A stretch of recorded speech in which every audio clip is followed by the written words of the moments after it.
uncut, unedited. Tell the truth and shame the devil. All right. Come on in. Lunchtime, lunchtime. I'm having my lunch now, too. Come on in.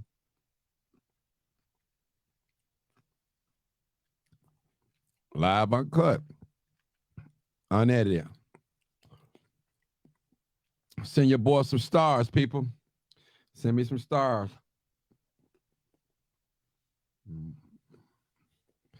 You already know what it is. Live, uncut, unedited. You already know what it is. Live, uncut, unedited. Tell the truth and shame the devil. Mm-hmm. Come on in, folks. We're here. We got a meet up today. They changed the address. It's right there on Jeffrey. Lunchtime, lunchtime, lunchtime. Mm-hmm. What's up, Bob? Mm-hmm. Sharice, what's up? Miss Patricia Johnson, what's going on? Mm-hmm. This is what tell the truth and shame the devil. You already know what it is. Live, uncut, unedited. All right. Come on, people. Raymond, what's up, Raymond? What's the word? All right. Mm-hmm. All right, Miss White. Tanya White, I see you. I see you. Mm-hmm. That's right. Mm-hmm. I love being black. I love being black. I love being black. Most definitely every day. Latasha Gardner, I love being black. Jimmy Dean. Lunchtime, lunchtime, people. All right. Terry, what's up? We're talking about the migrants today, the meeting today they're having in South Shore today. That's the breaking news today. That's what we're talking about.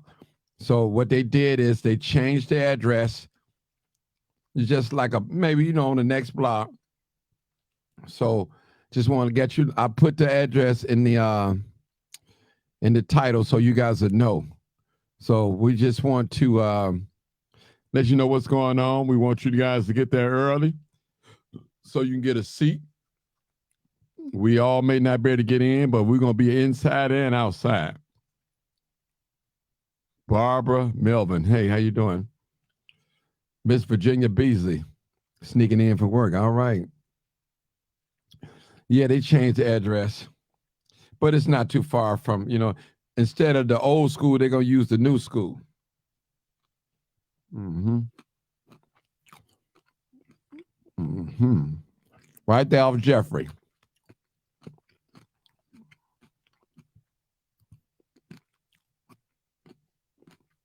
I love y'all taking y'all land back, and don't forget to take your health back. That's right. Mm-hmm. We all need a place to go because we all immigrants. Okay. Hey, Donald, I ain't got a problem with no immigrants. I promise you. I promise you. Mm-mm. I'm going to tell you what my problem is. Let me wipe my mouth off.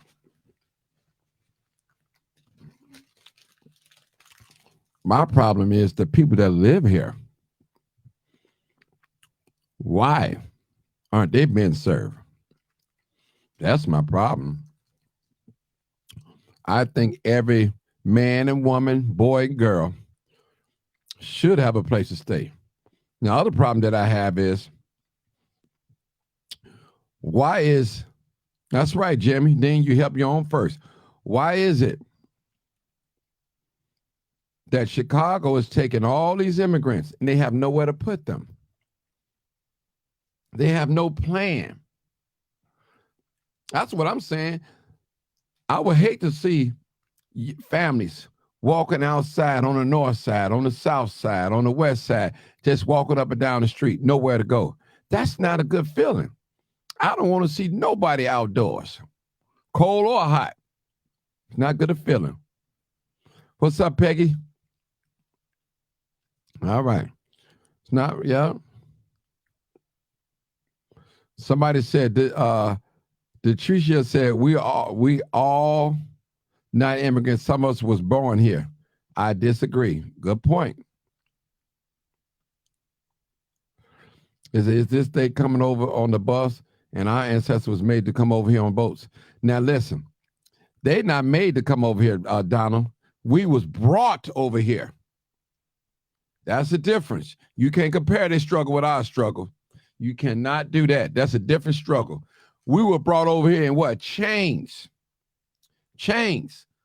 Round about our neck and our hands and our legs and our ankles was chained. We was bound when we were brought over here. And we was forced to be servants of the white man. That's a big difference, Brother Donald. Big difference. All right. Big difference.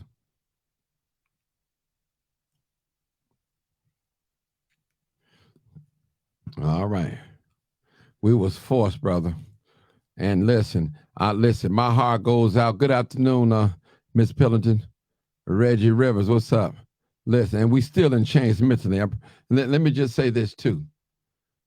I would hate to see any little migrant, Venezuelan, Jamaican, Haitian, Belizean, whatever immigrant or migrant walking up the street of Chicago, have nowhere to go.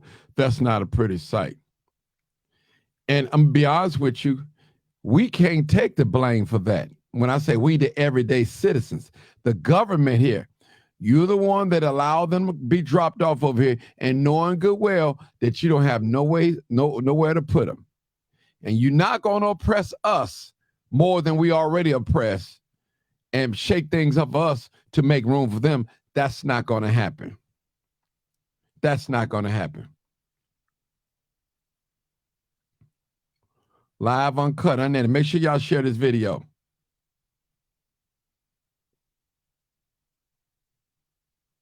No, it's not a matter we fighting each other.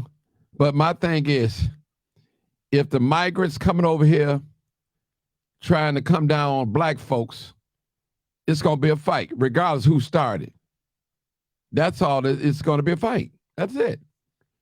Not of shooting and killing nobody, but it's going to be dissension. It's going to be that. Black folks, we don't have no friends. Yeah.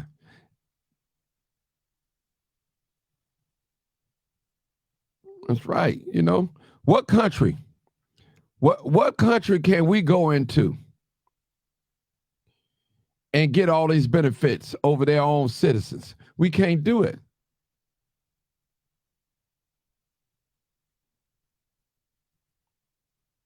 That's right. We got to stop. We don't have no place to put the migrants. We're out of space. We have nowhere to put them.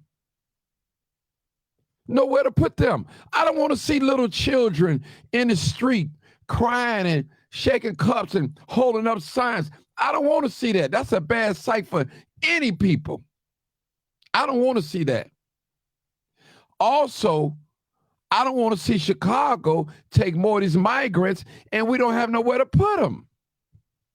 That's not fair to them. That's all I'm saying. I'm not mad at the immigrants for they're going to have a new Chicago for them. I'm trying to get a black Chicago for us. For real. Brother, it's not a matter us turning against each other. See, first of all, let me just say this.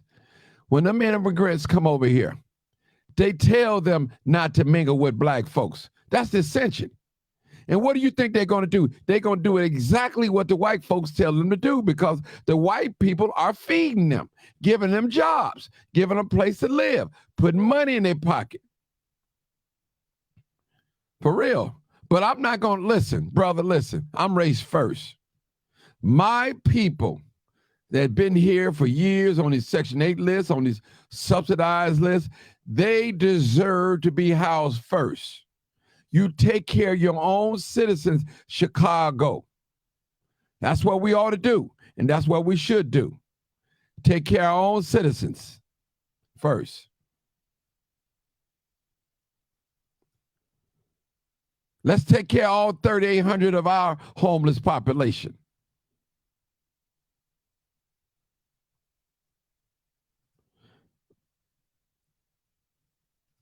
That's right.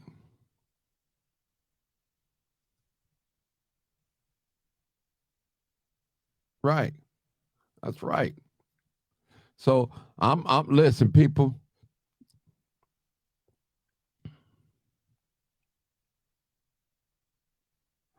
Listen to brother said.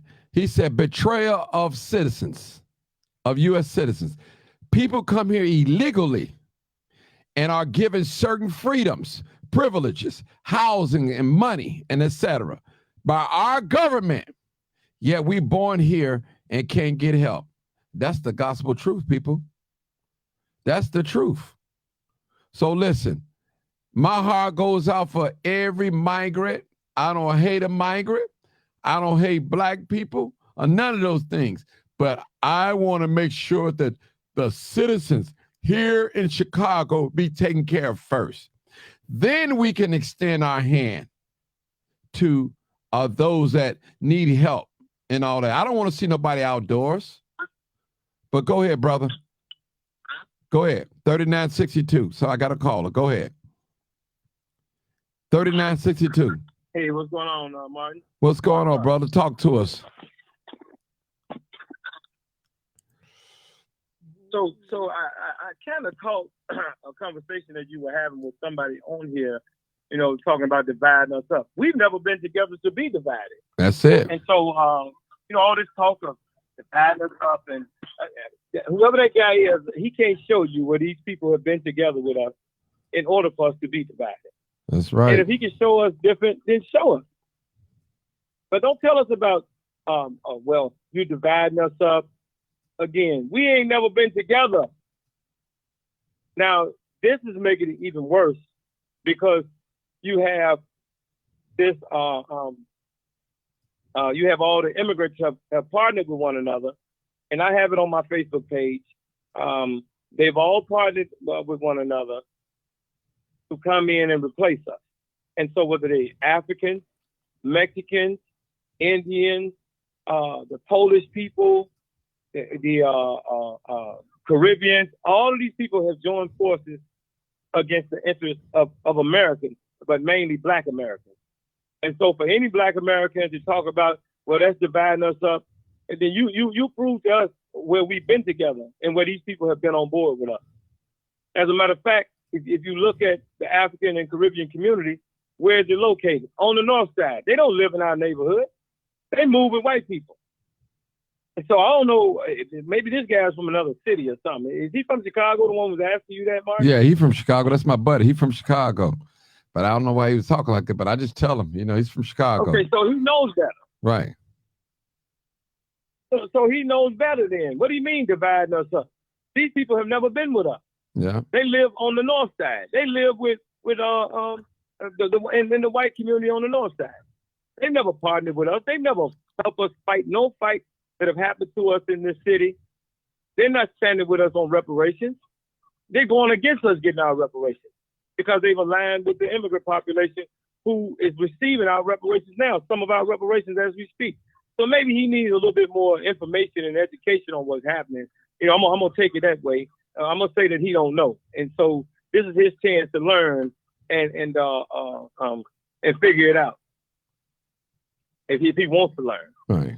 But today, y'all, today is gonna be a very important day where you have the city of activists and everyday people coming out to South Shore High School. It's so many people who have RSVP'd, so they overflooded the previous venue. So they moved it to another venue I think that's across the street, the prep school. Yeah, that's right on 75th Jeffrey. Street. Right, yeah. So they're moving, right? It's right at the school. It's at the main Okay, school, the so- new building. Yeah. Right. So is that across the street? Yeah, Is that right basically across the street. Yeah. Just say Jeffrey. They'll see it right there. It's on the corner of Jeffrey, actually.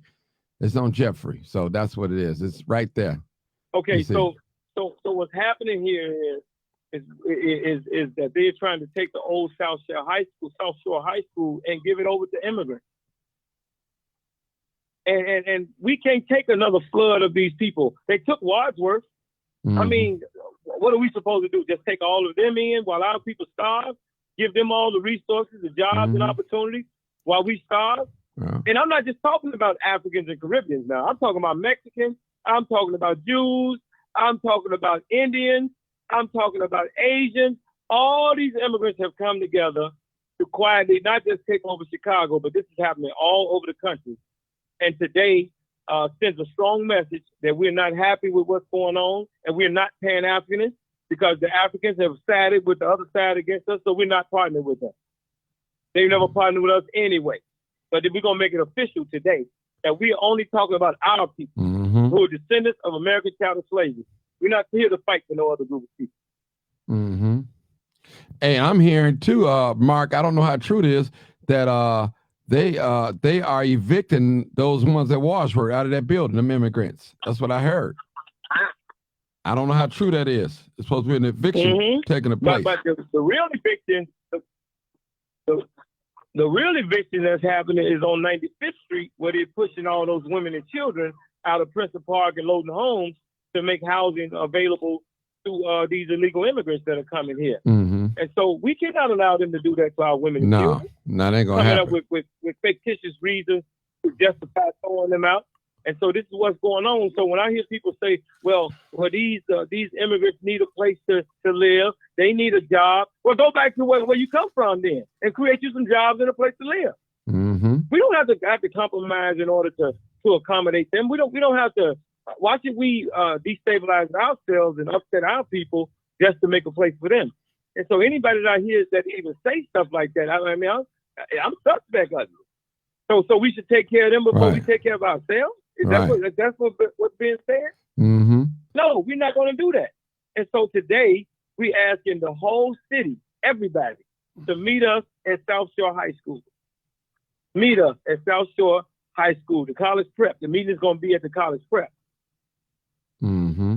So, and we calling on everybody. So get on your phone, text somebody, man, Twitter, all forms of social media.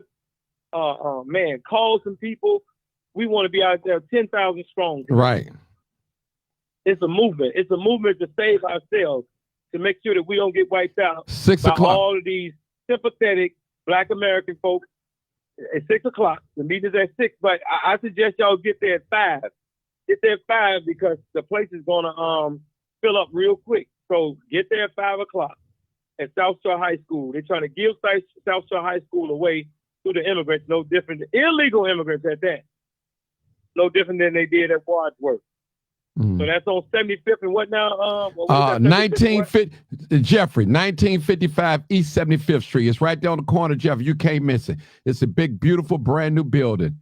It's a big and Mark too. I want to say this too. So if you get there and you're not on the list and they turn you around, still hang around because we can make just as much as noise inside well as outside. So don't leave. Don't leave. Exactly. Don't leave. And please. we're going to get more people outside. We want more people outside than inside anyway because it's education time. Right. It's a movement.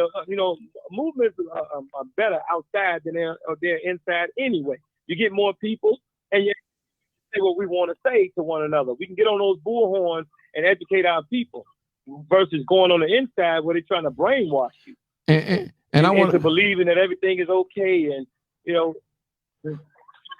let me say this, Brother Mark. Crime is already high in Chicago. Subjecting us into a high risk and ever increasing crimes is unacceptable. The immigrants are not being fully vetted. We don't know who's coming over here, Mark. We don't know who they are. We don't know if it's pedophiles. We don't know. We just don't know. We don't know. We just don't know. We don't know. That's another thing, you know? Right. Hey, Mark, hold on. What we found out, the ones coming from Mexico. Go ahead. Because I'm going to take a few callers. They want to call in. So what we found out is those that are coming from Mexico, the ones coming from Mexico are MS-13. They're emptying out the prisons and sending them into Chicago. And so we've seen some of the actual MS-13 gang members with the tattoos in their face and everything that they put out of prison and brought them here on the west side. And so we're not going to stand back and watch this happen. And so any black people that believe in that, you know, I don't know what to tell you, but we're not going along with this. We're not going to oppress and upset our people just to accommodate nobody else. And we don't care who's telling us to do it. We don't want to hear from no pastors telling us, no national leaders, nobody telling us to stand down and watch these people eat while our people starve. They're giving them everything, free education. They're giving them our resource, our reparations. And they're giving them our reparations, man. Mm-hmm. That's true. Hey, hold on, Mark. Let me see what this caller got to talk about. 626 area code. What's on your mind? What's on your mind? Make it quick. Area code 626. Oh. Hello? 626. Is that your area code, ain't it? Isn't it? Hello? Oh, well, I'm going to skip that person. All right, I'm going to, last four digits of your telephone number is 2742. 2742. Come on, caller. 2742. Okay, so we talking about immigrants, right? Yes, ma'am. So if you ever notice, most immigrants tell you how great their country is, right? They always say when they visit how great it is, right? And how they compare it to America, right? Right. So if it's so great, then why they keep coming over here? They come over here because you know who supports their lifestyle. We do as black people. We the only people that really buy stuff from them. A lot of times, white people don't support them. That's like this.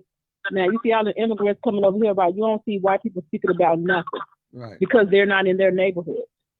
You got Hispanic neighborhoods. Why can't they go in their neighborhood? Because they speak the language. They understand them. These are their people, right? Right. They don't want support. They want them to come in our neighborhood and take up all our resources. It's true. And then the thing is, they got all disease. They probably ain't had no vaccinations, anything. So you got these people wandering in our neighborhood. Because let's say if it was Haitians or Jamaicans over in Pilsen, I guarantee you they'll sit there and riot because they ain't going to have them in their neighborhood. They're not. It's like you see all these young boys, right, who they like to fuss and fight with each other, right? They should be out there on the front lines. And I'm not saying they should be violent towards the kids are innocent, but they should be out there on the front line saying, y'all can't come in here. Y'all not coming in here like they do with other black men when they see them walking through their neighborhood. They should be out on the front line saying, y'all cannot come here. Y'all go over in Pilsen. Because we got women and we got children here. We don't know what's on y'all, man. Y'all could be racist or anything. And then we got Lori Lightfoot. How does she let them come over there? Let you know that she don't care nothing about black people. Her skin is black, but she ain't. Because if she cared about her people, she just said they're not coming in the black neighborhood. If they want to come here, let them come in the Hispanic neighborhood. And that's the issue right there. This country is divided by race. So why wouldn't Hispanics want to be around their own people? They usually want to be around their own people. But all of a sudden they want to be in our neighborhoods around us. So you know it's something to that. You don't hear not one white person saying anything about nothing. You don't even hear Hispanics speaking up saying, well, let them come over in our neighborhood. You don't hear nobody saying anything. And the sad part, these pastors and all that, why are y'all sticking up for these people? Y'all gonna let them protect the resources of your own people to let you know what they think of us. They don't think nothing of us. Nothing. When they call them the leaders of the community, they're not no leaders of no community. All they care about is money. They don't care about their own people because they'd have said they would have been on the front line too. No, they cannot come in our neighborhood. Our neighborhoods have enough going on already, so we're going to invite some people from Mexico somewhere that is snuck over here. Let's say they commit a crime. Guess what? They're going to sneak back over where they from. Mm-hmm. They just let them come in our neighborhood. Yeah. And that's what a lot of immigrants, them people don't like us. They never liked us. And like Mark Carter said, we was never together. So how could we be divided? You know? Yeah, you always got that one black person who always want to kumbaya. They always that one oh, we all together. Just no, we're not together in anything because you can't build in their neighborhoods freely. They don't even want to live around us at all. They barely want us in their stores. They watch us. If we go in a beautiful house, anywhere we go, they watching us. Mm-hmm. And let me say So this. it's like you look at it now. They want. Let me say this, girlfriend. Yes, that's my friend, y'all. That's why I call her girlfriend, so I can say that. Listen, let me say this. My heart goes out to any migrant or immigrant that's walking the street Chicago that don't have nowhere to go. It's not their fault. Y'all brought them over here from Texas, dropped them off here. No, you didn't have a place for them to go. Now, just like our people that was born here, that are U.S. citizens, that's sleeping under the bridges, under the viaduct, my heart goes out to them as well. And I feel like that they should have first preference.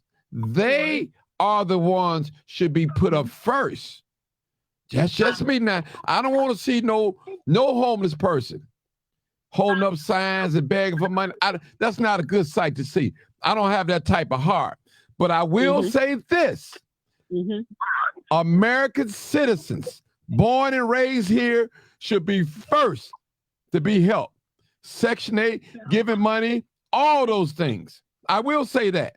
And I'm not taking nothing away from no immigrant because I don't have a heart like that. But I am raised first and I love my people. And when I say citizens, I'm talking about any United States citizen, whether they white, Puerto Rican, Hispanic, or whatever they are. If you're a citizen of this country, you deserve to be housed first. I'm going to say that. If you're a U.S. citizen, yeah. Hold on, Sarge. Hold on. Not Sarge, that's Coach. That Coach. Hold on. You deserve that. You deserve that. So I'm not saying that. So it's don't make me or us to be out the bad guy because we didn't ask you to come over here to Chicago.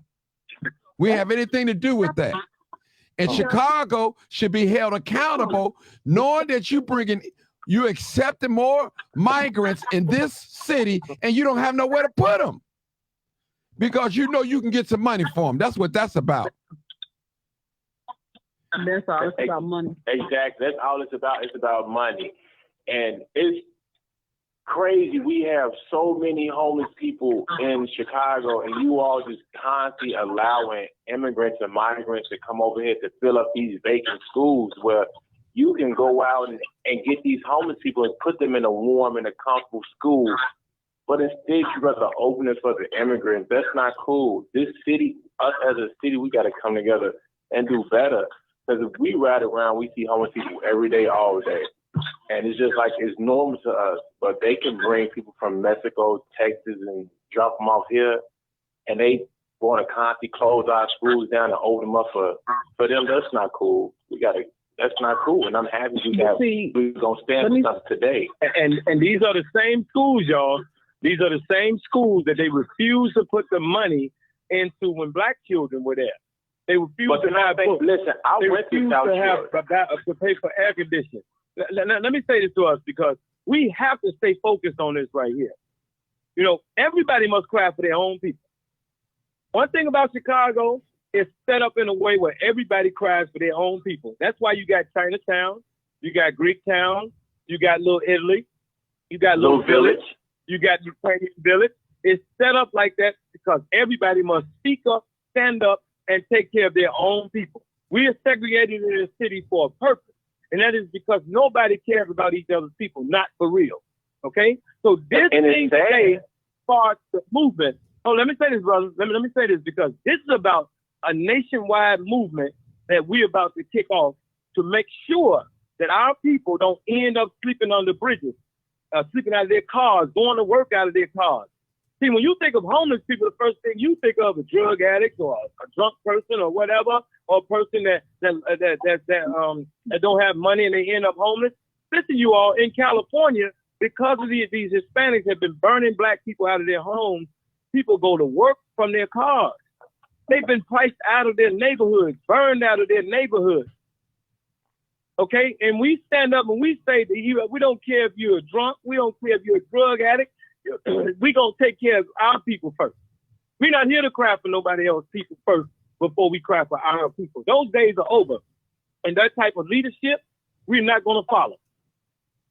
Man, I don't care if they're your pastor, they're the national leaders, whoever the hell they are. If they're not talking about us first, the hell with what they're talking about. Because most of the people who's telling you to go along with everything, they eating while you starving. They eating. Their children are eating. Their in crowds are eating, and your people and your most of us that live in these neighborhoods are starving, following their lead for the last 40 years. It's time up for them also. We don't want to hear what they have to say. Don't tell us about no Pan-Africanism. Matter of fact, bring them red, black, and green flags and burn them. Then we're not Pan-Africans. The Africans are not with us, so we ain't waving no red, black, and green flag. Burn them.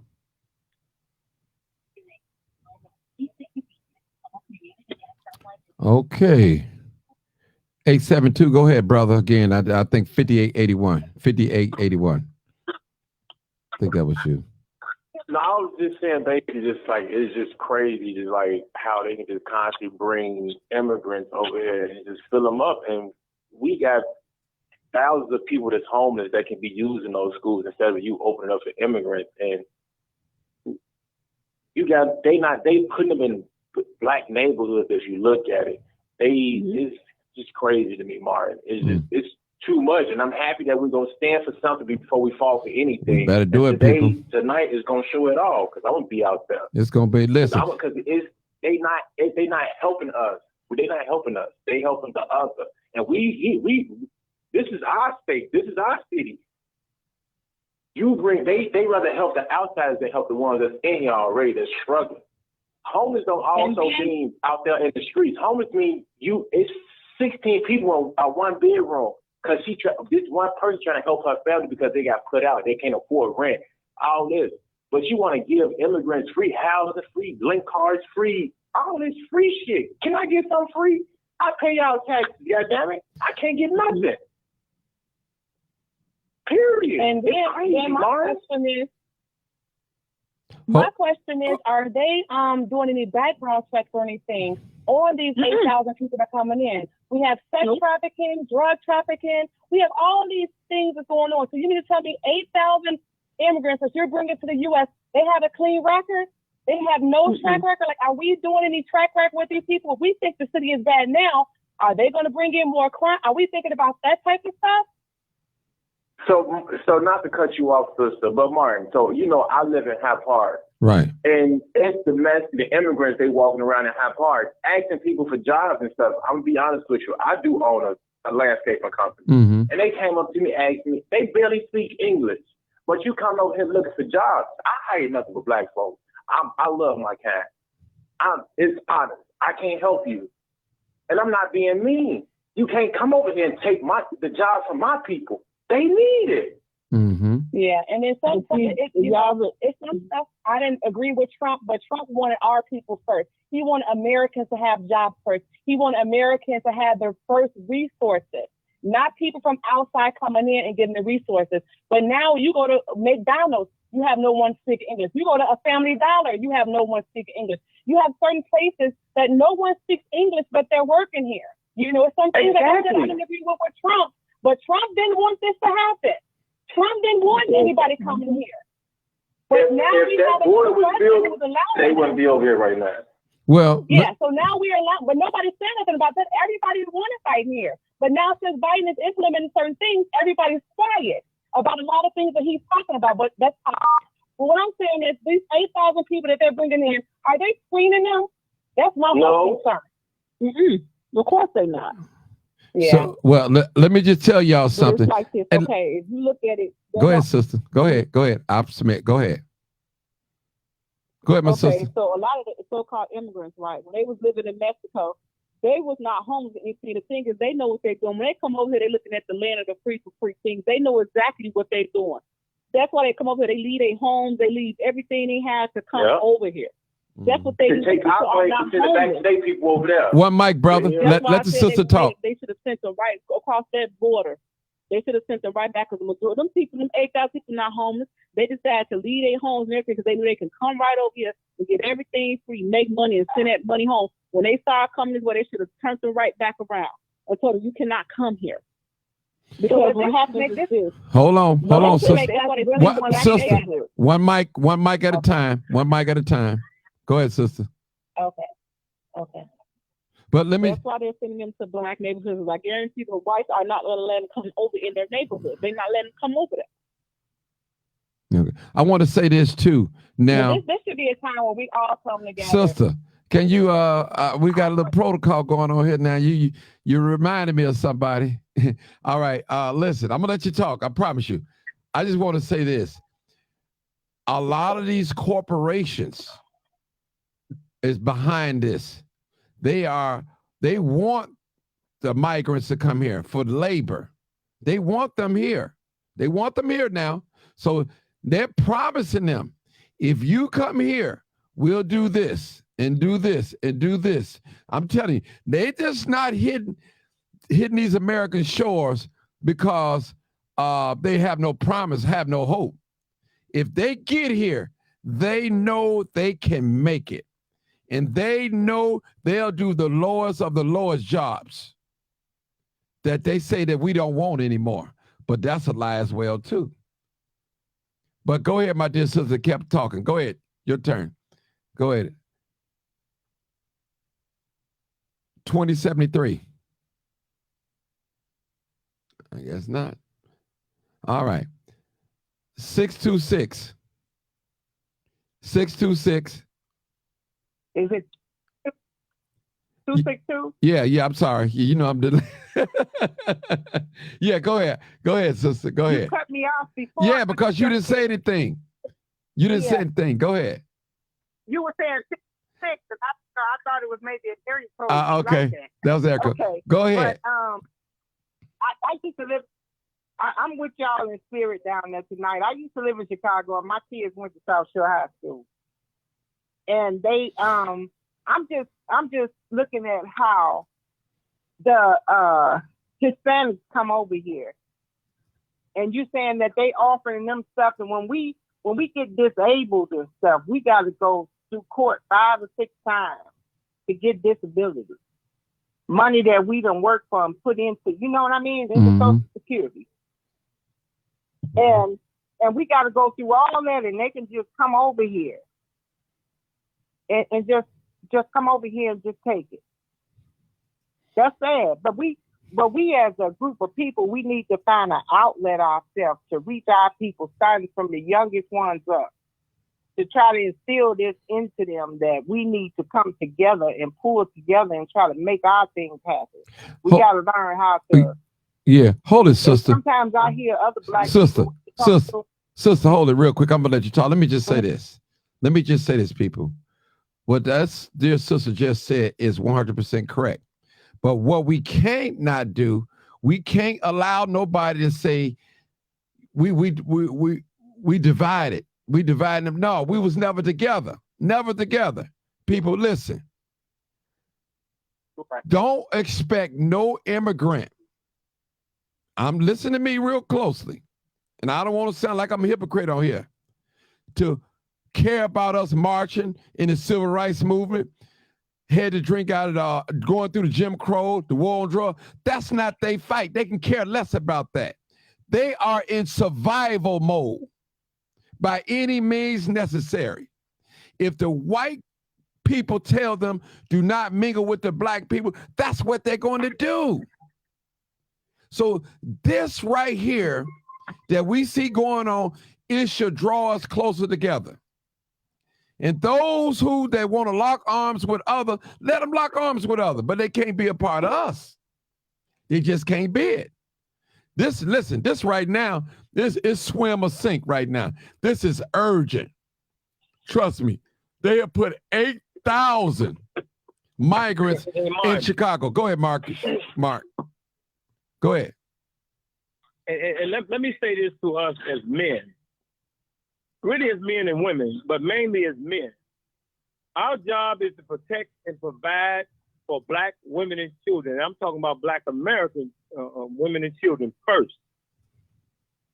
We don't have to compromise. We don't have to rationalize. We ain't got to go along with nothing. Chinatown don't speak up for black people. Greek town don't speak up for black people. The Africans on the north side and those Caribbeans on the north side don't speak up for black people. The Ukrainians and Ukrainian village don't speak up for black people. And so we don't owe no obligation to speak up for nobody. We're going to play it just like they play it. We're going to take care of our people. We're going to keep speaking up for our people. We're going to oppose any plan that says that these people can move into our area and we shouldn't have nothing to say. We got everything to say. This is just the beginning. The same thing goes for Barack Obama's library that's displacing our people. We must speak out against him as well, because at the end of the day, he's an immigrant. On both sides, the white side of his family are immigrants, as well as the black side of the African side of his family. They're both immigrants. A lot of times we have these conversations, we think of immigrants just as Mexicans or Africans or whatever. A lot of these white people are not Mayflower white people. They're immigrants. They're pushing the immigrant agenda. And so we have to fend for ourselves. And whoever don't like it, that's Black American, hey, get over it. We don't have time to be explaining nothing to you either, because we got to do enough to save you too. Save you from your own personal ignorance that tells you that we should care about somebody else that don't care about us. The days of that meek and humble, love everybody doctrine, those days are over. Fight for them. When have you ever seen them fight for you? They don't fight for you. They don't stand up for you. They don't speak up for you. And so anybody that's black in America, descendant of American child of slavery, that's telling you to go along to get along is not a friend of yours. And so today, at 5 p.m., even though it starts at 6, at 5 p.m., get over to 1955 East 75th Street. 1955 East 75th Street. South Shore Preparatory School. Everybody, get over there. Look, y'all, we are in the fight for our life in this city. California, New York, Florida, Minneapolis, Minnesota, Cleveland, Ohio, all those places have already been taken over by immigrants. And Washington, D.C., and guess what? Where black people are sleeping? Out of their cars, sleeping under bridges. And you still gonna say, well, what about them? The hell you mean, what about them? What about us? And if you love them that much, give them your house then. Give them your car. Give them your job. Since you love them so much and you're going to speak up for them even though they don't speak up for you, then prove it to us that you care that much about them. Give them all your stuff first. And then maybe we'll think about it. Okay. Let me go back to 262. I'm sorry. Go ahead. I had cut you off. 262. Then I'm going to the next one. I think that's. Like you said, go ahead. I agree with you.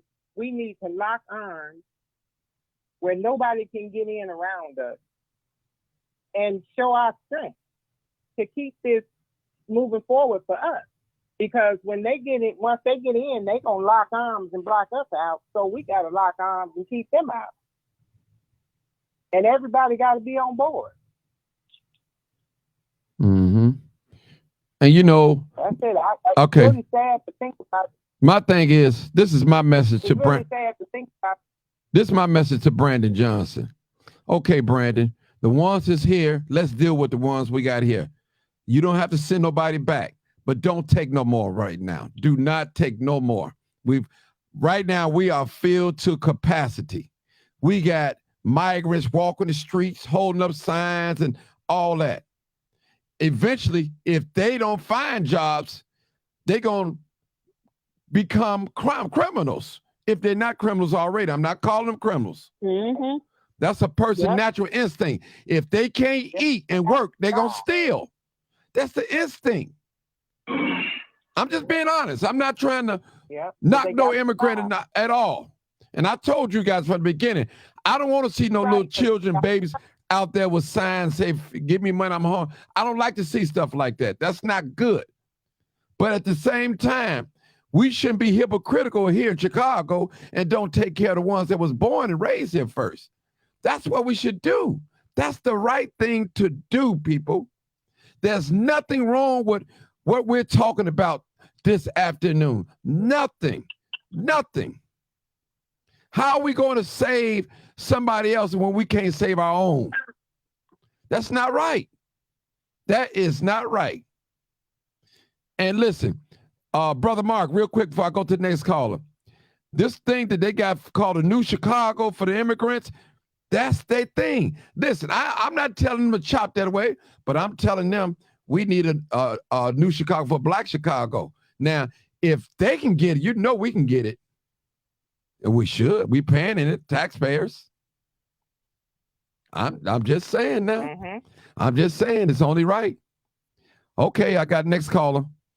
8714. I think that's Erica. What's up, Erica? Erica, I think that's you. Hey, how y'all doing? What's going on? Yeah, that's me. What's up, Mara? What's everyone? going on? How you So, doing? obviously this is a very I'm good. This is obviously a very tense situation. Yes, it is. I don't know if you remember, Martin, on a previous show when I brought up about Lyndon B. Johnson's quote that said, if you can get the lowest white man to think he's better than the highest black man, he won't notice you're picking his pocket. Hmm. And that right now, I believe we are being pickpocketed as black people, as a black community, with this migrant situation. Okay, Erica, let me ask you a question. Actually, Erica, hold it, Erica. Hold it right there. Hold it right there. When you say, help me out, I'm a little slow. You know everything, so I'm a little slow. What do you mean by pickpocketing? Who are you referring to? Are you including yourself in that? Go ahead. Yeah, what I mean by of course, the black community in general. Like, I mean, I live in the hood. I live on the south side, so I'm not on the north side. But what I'm saying is, by pickpocketing, like a regular pickpocket, right? The way they pickpocket you is they distract you with something else, and while your head is turned to that, they pick your pocket. Same thing with this, right? We focus on the migrant, right? Hold it. Distraction. Hold on. That's how you get pickpocketed. How could Erica? Our resources. Erica. Now, first of all, a pickpocket is a thief. It's a thief. Mm-hmm. Yes. You got to agree with me on that. Now, if you working with a pickpocket, you're accessory to a thief. So you telling me the black community is being. Let me clarify. Oh, you better clarify it. I'm telling you, because all right. I'm gonna give you time. Go ahead, clarify. Let me clarify what I'm saying. Go ahead. Yeah, let me clarify what I'm saying. Go ahead. This is what I'm saying. So let me make it real plain. So I just saw a news report that broke down the money. I'm talking about our tax dollars. When I say pickpocketed, I'm talking about the tax dollars that us who are American citizens, who all live here, pay into, right? That's going to this crisis, quote unquote crisis that's been created.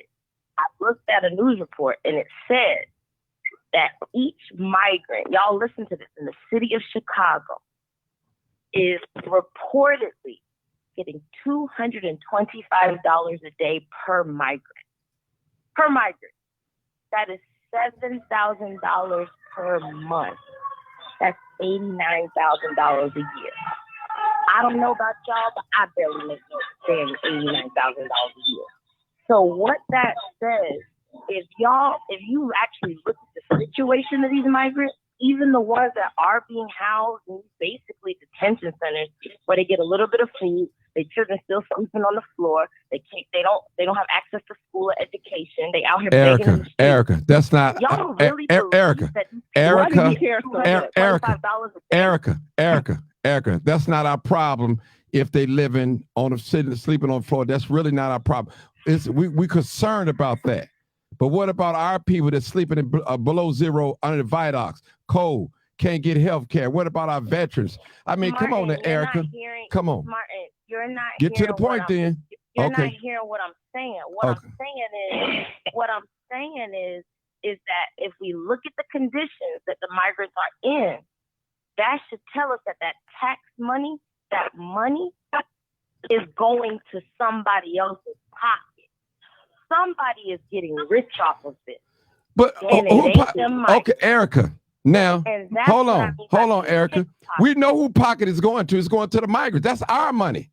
That's and we shouldn't be mad. We should just sit on our hands and don't say anything. Them migrants, Hold on. We should, if the migrants getting no, 200, hold on. Is, Now, hold it, it's not hold it. the migrants that's Hold the it. bag right Hold now. on, hold it. These migrants are not living in the city of Chicago for free. They're not living here for free. Those are ones that's been housed and given things. They're not living here for free. Now, I can't say about the ones if they just walk on the street, sleeping at the police station. I can't say that about them. But the ones that are being housed in hotels and different shelters, they're giving these shelters and they're giving these churches money to house these migrants. That's our money. And we shouldn't be upset. We upset at the government, and we're upset. Absolutely right. So don't tell us that we've been pickpocketed. You're absolutely right, Martin. I'm not disagreeing with you. Okay, go ahead. We being picked. Let me give a better example. Please do. Martin, you've made this example before. So you know how people take their foster kids and they get a check for the foster kids? Mm-hmm. That don't mean that money they get actually be going to the foster kids. That don't mean that they be caring about that foster kid. That don't mean that the foster kid gets what they need. That some of them people pocket that money, and the foster kids don't have crap and end up in the streets begging. Okay. That's what I mean, Martin, by being picked up.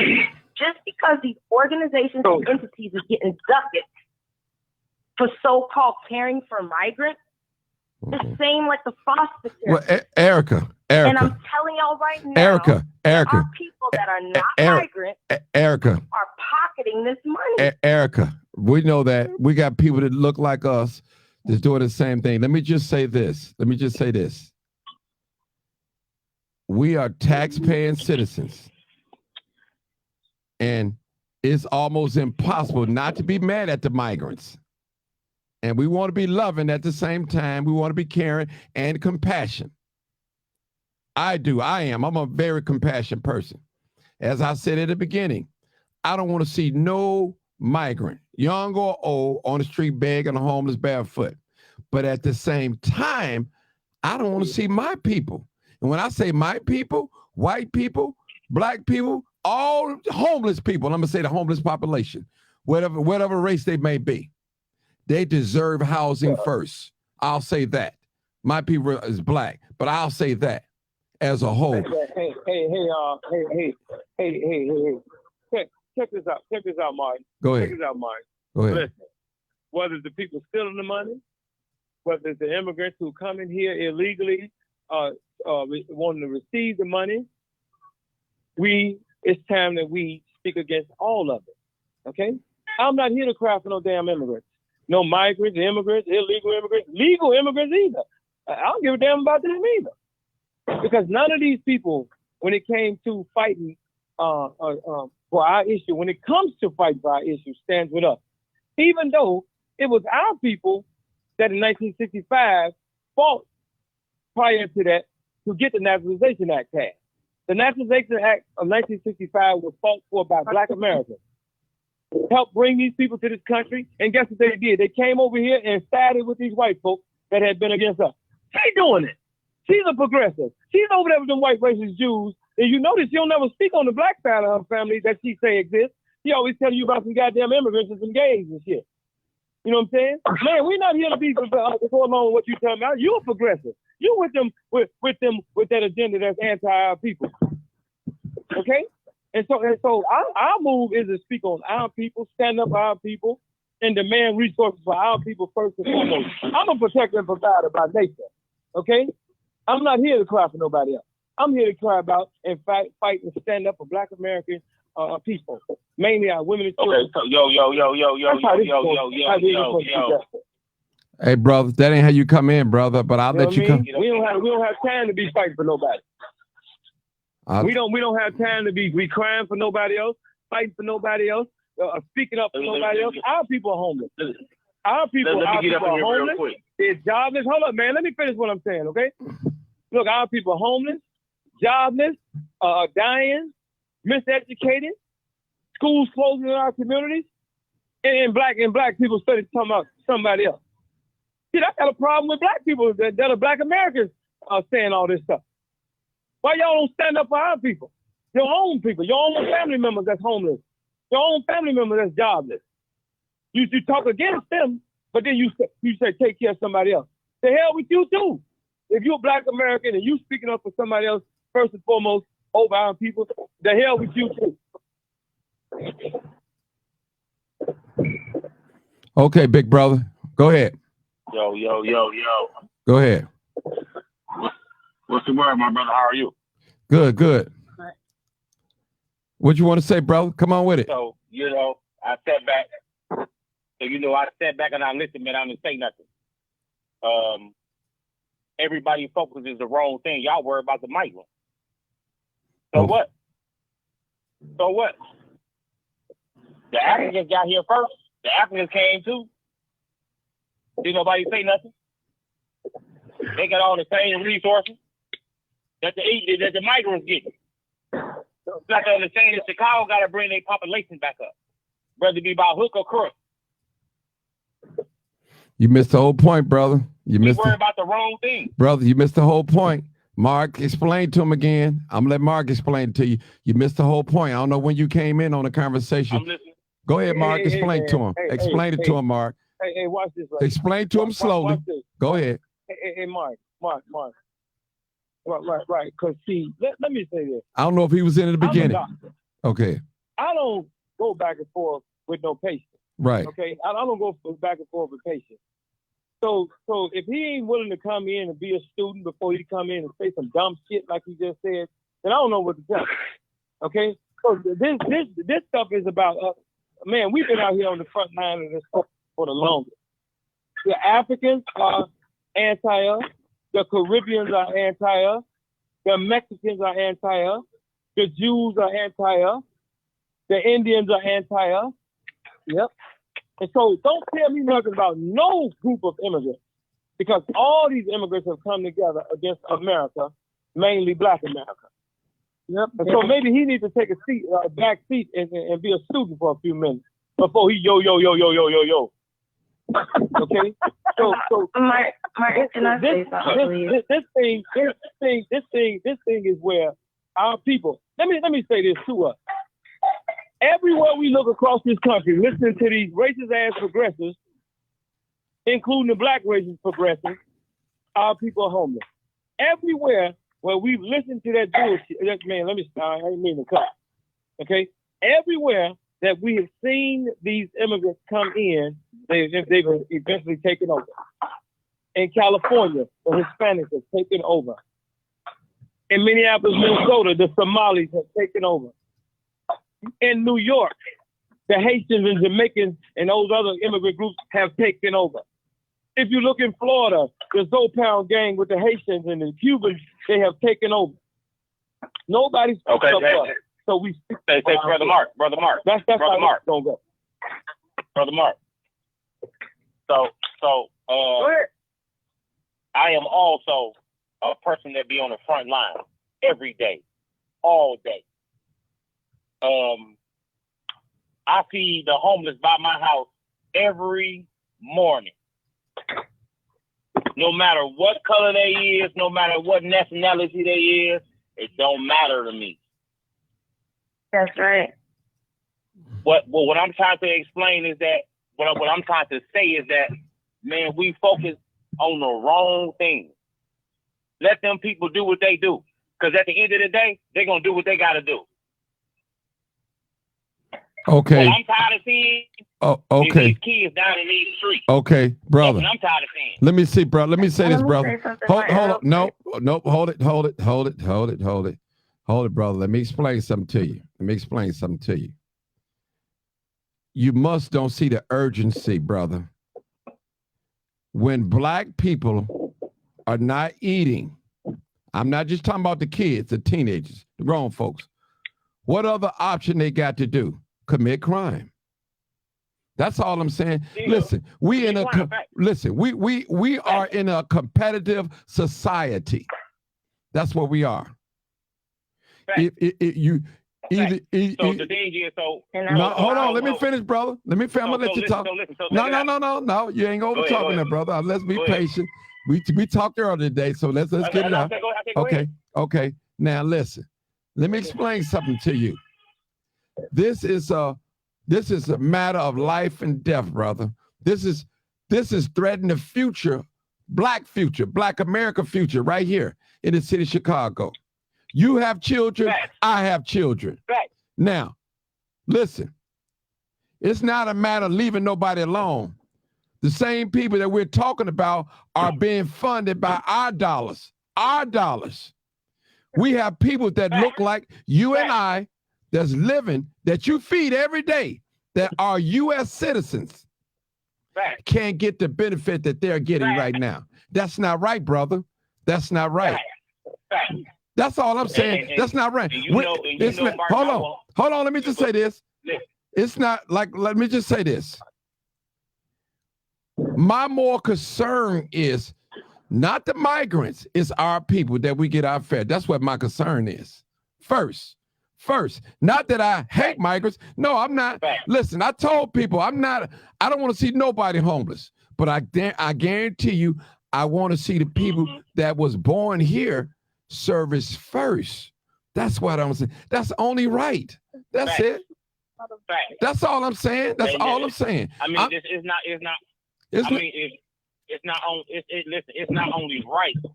It's about respect. Martin, yeah.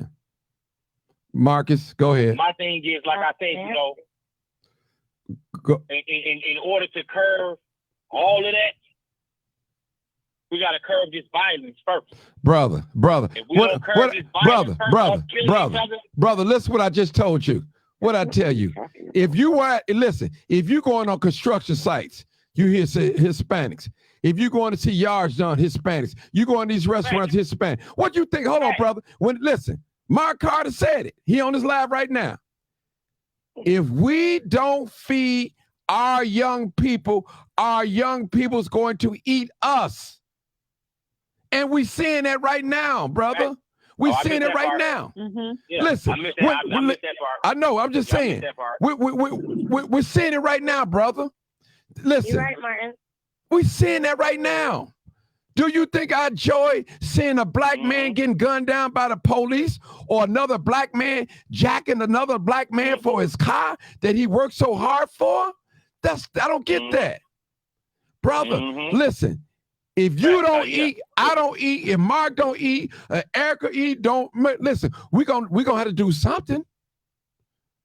We might go into a life of crime. That could be prostitution. That could be selling drugs. That could be fraud. That could be armed robbery.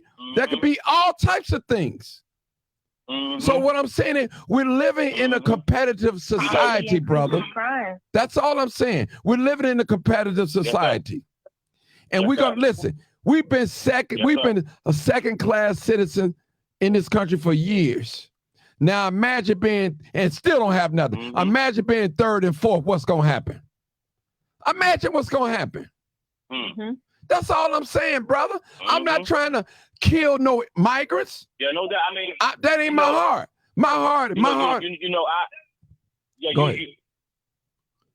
I came in on like the middle of the conversation. Right, that's what I'm saying. Like I say, I 100% agree with right what you're saying. You understand? I 100% agree with right. And brother, you know what I mean? Listen, and let me say this, brother. It is a crime when black people don't eat. That's a crime. When your baby mama get on hard times and can't afford market rate rent, she should be able to get subsidized and Section 8. She shouldn't have to wait on, she shouldn't have to take a back paddle for a migrant to come over and get it before her. It shouldn't be that way. It should not be that way. That's all I'm saying. Anybody can fall on hard times. No doubt. You can't, Marcus next. You can't you can't tell me if I go in there for welfare, apply for a link card, and they tell me, I'm sorry, we ran out of money. What do you mean you ran out of money? That would be devastating to me. My thing is, with the 8,000 migrants that came here to the city of Chicago, My thing is to Brandon, don't take no more. That we at the limit, right? We can't take no more. We got people walking up and down the street, holding up signs. No, that's not fair to them, because you promised them that if they come to Chicago, not saying Brandon Johnson, that you was gonna look out for them. They shouldn't be sleeping in a police station on the floor. And neither should our homeless people that was born and raised here, our veterans, shouldn't be sleeping under the viaducts as well. Go ahead, Marcus. Go ahead, Marcus. He next. Okay. I'm sorry, Marcus. I know you've been holding for 30 minutes. Everybody here. Yes. Yeah, I almost forgot my thought, but go ahead. What's going on in this city right now is terrible. How do you take care of other people and your own is suffering? I've never understood that about America. How do you take care? And I love a lot of people, but I'm Black American, and Black Americans are the most hated race on the face of this earth. Why we're hated? I don't know why we're so hated, but I will say this. We have to start looking out for each other. It doesn't mean that we don't like immigrants, but you teach in school not to break the law, but the lawmakers are breaking the law. So how can you teach the children not to break the law, and the very people who say don't break the law, they're breaking the law? First of all, those people are illegal. They should be sent back to where they came from, because America can't even take care of its own people. So they should be sent to jail. I can see if there was no homeless people. I can see if there were no homeless people sleeping on the streets of America right now. We could gladly take in other people. But America has its own problem. America's children are dying, which America's future is dying. And the white folks are so racist toward us that they would rather they would let the gate open and let everything come over here, and then blame our children and blame it on our community about the high crime, when a lot of this crime that's being committed in our community is being committed by people who look like us but ain't us. You understand what I'm saying? Hey, brother. Hey, brother. Let's make a correction about this, right? Because, see, a lot of times we get all these white folks mixed up with one another. When you look at these conservative white folks, they're not the ones that say bring these illegals over here. Now the conservative 1%ers, yeah, the ruling class, white conservatives and Democrats, right, and liberals, right. But when it comes down to the working class, white Republicans and conservatives, they're not saying bring these illegals over here. These are these goddamn progressives. These are these liberals. These are those type of white folks. And these are Black people that go along with that liberal stuff. These same liberals that's pushing the LGBT agenda, the same liberals that's pushing the feminist agenda, the same liberals that's pushing the elitist agenda, they all are against us. And so when I hear somebody say they're progressive, they might as well told me that was the Ku Klux Klan member. That's how I look at them, because that's who they are. These are those type of white people, them Jews and stuff. They're the ones saying bring these immigrants over here. These conservatives are not saying that, and these liberal Black Americans are saying this. That's who's saying bring all these immigrants over. Okay, and they don't care nothing about. They don't care nothing about that our people are starving. Let me say this: they don't care nothing about our people are starving. As a matter of fact, they're the same ones that say lock them up. They're the same ones that say kick them out of public housing. These Black Americans, these liberal whites, all of them, they've been going along with this, but now they want us to cry for some immigrants and stuff. We're not gonna cry for them. We're not here to cry for nobody but ourselves. These same people that said lock us up when we committed crimes, they're saying love on the immigrants. No, lock their ass up too. They broke the law, lock them up and throw them out of the country. That's how we have to do this right here. The hell with that progressive stuff that Erica and all of them be talking about. You notice she says her family is half Black. When have y'all ever heard her speak up for her half Black side of the family? She always telling y'all about some old white stuff or some old immigrant shit. You know what I'm saying? She don't never say nothing. You ain't never heard. Look, I've been hearing her for the last 4 days, y'all. For the last 4 days, I've been listening to her on live. If y'all notice, she ain't never said nothing about if she support an office of Black Americans. All she do is stand up for immigrants. You know why? Because she's an immigrant. She waves an immigrant flag, the Bohemian flag. Go to her Facebook page. Mark, talking about She waves that flag. She even got on there. Immigrants are here to stay. Yeah. Ma'am, I work with Paul Vallis because he was pushing for Office of Black Americans, and he was anti-immigration. Right. Hey, okay. I work with Paul Vallis because he was talking about making sure that we get an Office of Black Americans.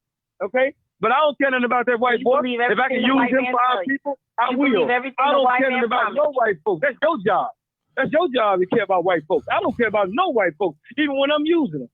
That's the difference in me and you. I kick their ass. You kick their ass. You got a baby by a white man. Who want to lay down and you lay down and had a baby by one of them?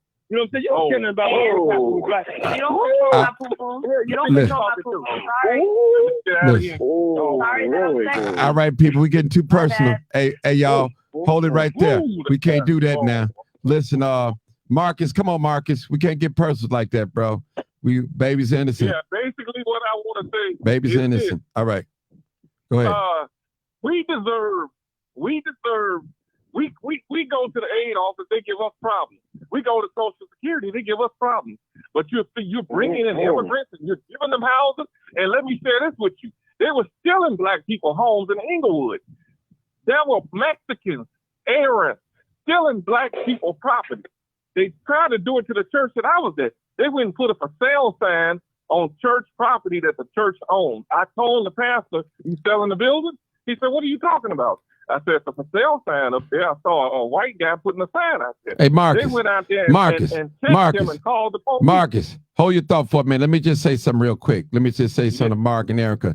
Now, I don't mind y'all going back and forth, but let's try to leave. We want to leave the babies out of this. You know, this cool. Hey, I just want to do that. I want to say that because I don't want to. Horrible person at the end of the day. Okay, Erica, I'm talking. Erica, let me talk. Let me talk. I'm trying to get some things clear so we get some ground rules here. I don't mind you guys going back and forth debating. It doesn't matter to me. But what I don't want nobody really be going and nobody call nobody names. We all grown on here and we see things different. That's all I'm saying. All right, Marcus, go ahead. I just want to be fair to everybody. Go ahead, Marcus. Go ahead. Go ahead, Marcus. I'm sorry. I knocked you off your thought. Go ahead. Yeah. Any black person or any American citizen over here, you should be alarmed at what's going on because we can't even get what we need. And we were born and raised. We put in work here. We put in work here. There are people right now out here busting their ass for this so-called American dream. And here are our own leaders, our own so-called leaders who preach rebuild the American economy. We get most of our stuff from overseas, right down to our food. And then you open the gates and let all these immigrants come in here. They've been coming in here. They've been coming in here, taking our jobs. And then you ask these kids why they're out here killing each other. That's part of why they're killing each other. And again, there are immigrant gangs over here that look like us that can infiltrate our community and come in here and do drive-bys. Why you think they'll never catch the shoot? And I'm gonna leave it open for somebody else to talk. Okay, I got 60. Can I say something, please? No, hold. I got two more people. We're not going to listen. I want to change, reel it back in. I'll come back to you. I promise you. I'll come back to you. Okay, I got two people. I'm gonna come back to you, Erica. Okay. 6112. Come on, call. I think that's Reb the barber. I think that's him. Hello. What's going on, everybody? Oh, hey, Reb. Welcome back, man. Welcome back. Yeah, I'm just sitting on here and I'm listening to the chaos that's going on in Chicago. Definitely with these immigrants, migrants, whatever they want to be calling them. Pretty much what they did, they kidnapped them and shipped them on. They pretty much human traffickers. I'm saying that everything that they're doing right now is human trafficking. So the same thing they say that they got the laws for what they say the same Hispanics is doing over there and the cartel and everything. They're doing the same thing that the cartel is doing right now. And here in Chicago, it's just a base.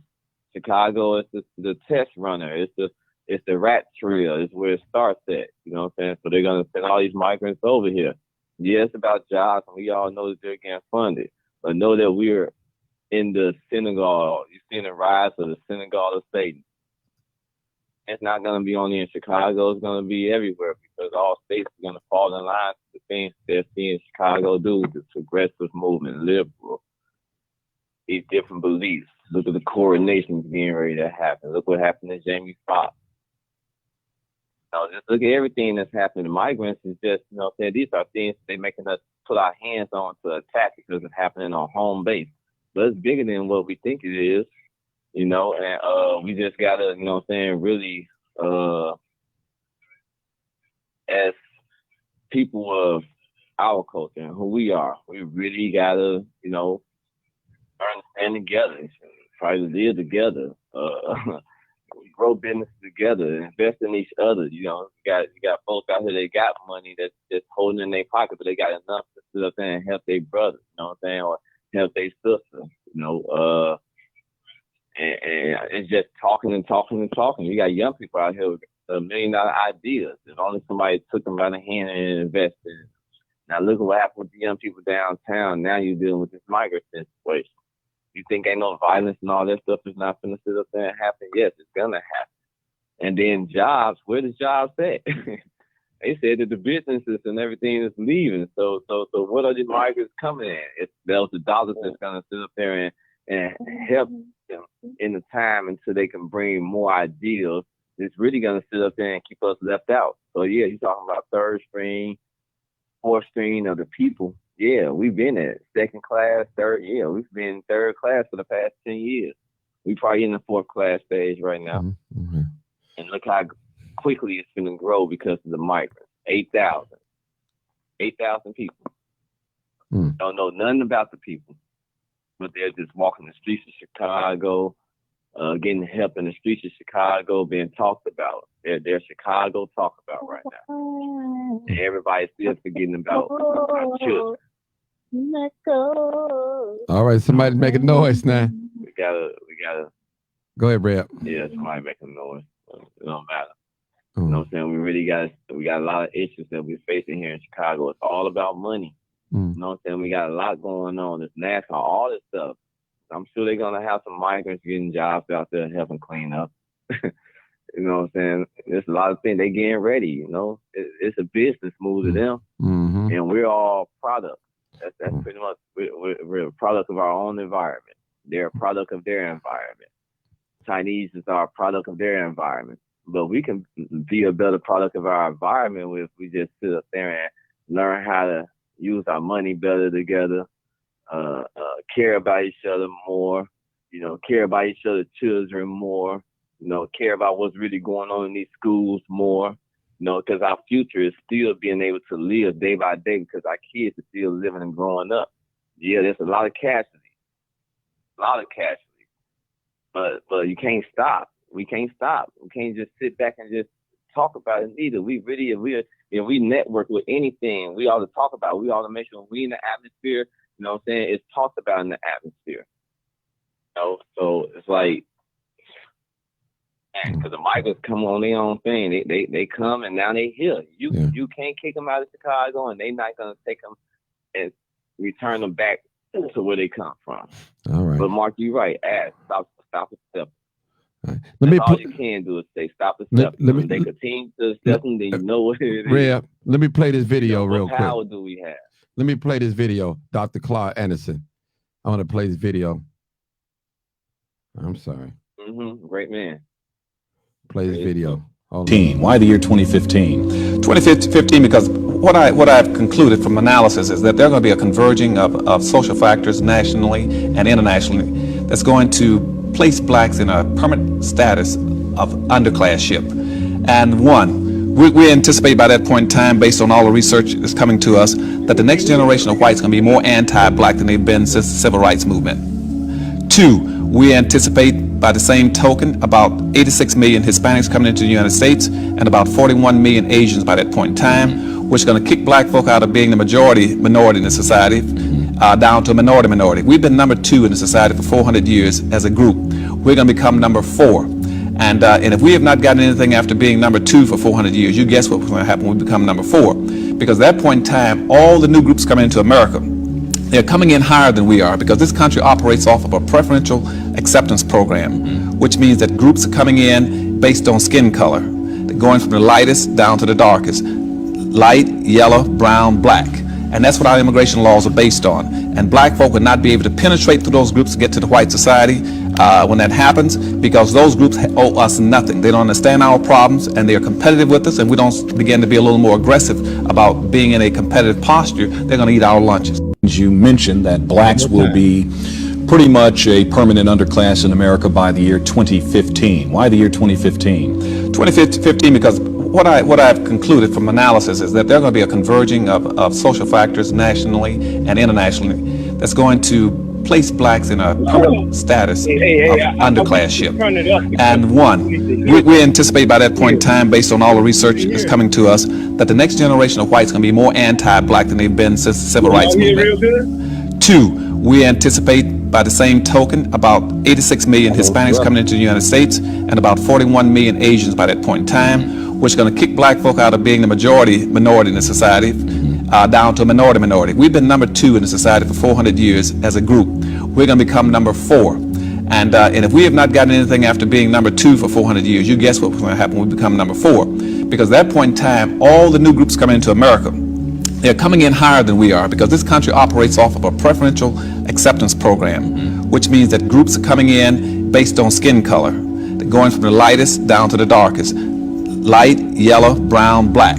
And that's what our immigration laws are based on. And black folk would not be able to penetrate through those groups to get to the white society when that happens, because those groups owe us nothing. They don't understand our problems, and they are competitive with us, and we don't begin to be a little more aggressive about being in a competitive posture. They're going to eat our lunches.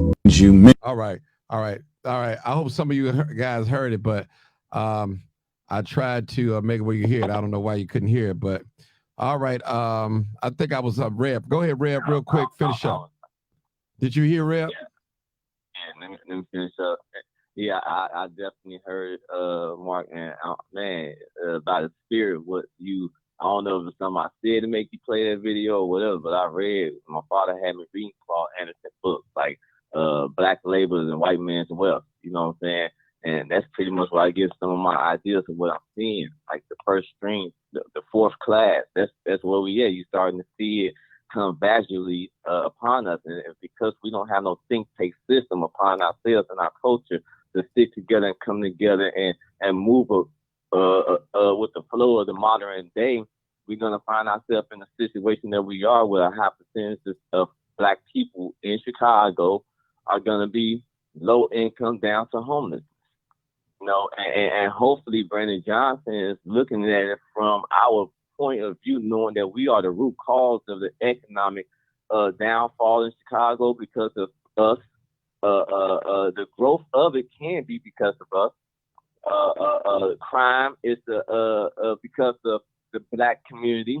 Everything that you see, if you look at it, everything in Chicago moves off of blackness. But now they're saying they're showing you they don't care much at all about blackness. That's why immigrants are able to come in and now look at the dollars off them. You think they're not going to come over here and try to work the hardest, work for the lowest pay? You're seeing that happen, exactly what Dr. Anderson is saying. So as we're sitting up here, we're arguing this is what the fight is all to be about. No, we can't punch somebody not knowing what you're hitting.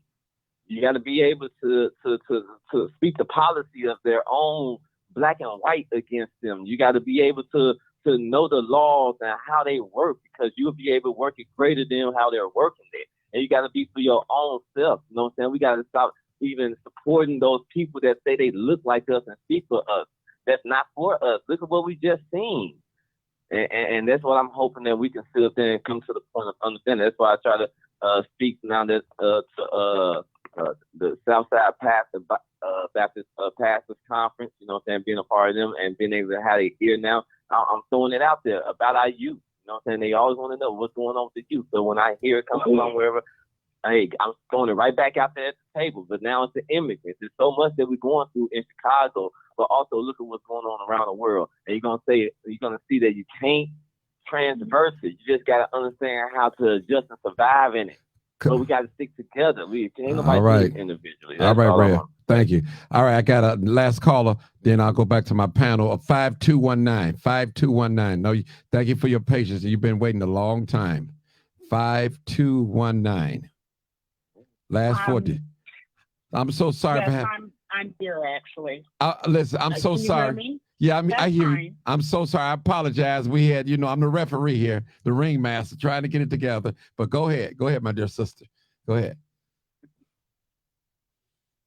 That's fine. So actually, my name is Sheila Garland Olanivan. Mm-hmm. I just want to start out by saying that I'm originally from Flint, Michigan. Mm-hmm. I know people may know Flint, and what I experienced in Flint, you all experienced here in Chicago. It's happened around the world. When I grew up, auto was king. The auto industry was king and was very labor intensive. And at one point in the 1940s, it was actually seasonal. And so there was a point at which the corporation, the auto industry, went to the governor of Michigan, this was in the mid 40s, to say, listen, we need some way to retain these workers when we shut down for the changeover so that they can have some bare minimum assistance so that we can reemploy them because they know how the process works in the factory. At one point in Flint, Michigan, there were over 100,000 people engaged in auto production. And I remember the day when they introduced a robotic arm into the Buick, would have been a labor-intensive process, which was putting in the big molds and trannies that took 400 men to manage. A robotic arm replaced those 400 men. They hit the streets, never to return to the factories again. Today, in Flint, Michigan, there are less than 10,000 people engaged in auto production. If you look along the Calumet River and Lake Michigan from Gary, Indiana, all the way into the south side of Chicago, the steel factories are shuttered. Most of industry no longer takes place with intensive labor production because now we have a new method of production that is run on electricity and computer technology, which means for the first time in the history of humanity, we have labor that permanently replaces us. This labor also allows for the exportation of work or jobs or technology. And we're in the position where we're competing with this technology for our wages. Not understanding that tremendous shift is a problem, much like what happened during the Great Migration, where in this country, we had over 1 million Black people who were pushed off the land and landed in urban centers like Chicago, LA, Atlanta, whatever. Those folks were facing a different type of production, which was the combine, the tractor. So where you would have gangs of Black workers in the cotton fields and the fields in the South, you now have these huge tractors and combines that pushed us off the land. If we don't understand what the force is, the motive force is that runs our economy and hence runs the world, we're going to spend our lives bickering about who is the person that's going to take my job or whatever. And I want to quote Martin Luther King because he said, listen, if we can learn how to see the person next to us as our ally as opposed to our enemy, then we can actually become that new and unsettling force that can change the complacent economic structures of this system and really talk about liberating people. Martin Luther King understood that the technology was going to tremendously impact how people moved in the world and how these corporations are now, we have high rents, we have high food, our water, our electricity, all these things that were at one point community owned and community managed have now become privatized and sold out to the corporations. And so now these things have become out of reach for more than half the population of the earth, not just in the US,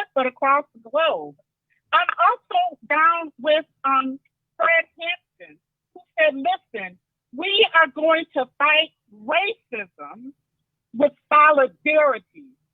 When Fred Hampton went into Uptown, up north, he sent his lieutenant, Robert Lee, to all these white folks who had just come out of Appalachia. This was in the 1960s, and said, come on and join with us, because just like you guys are being pushed into Lake Michigan, you got rats and roaches, the cops are beating your head, the cops are beating your ass.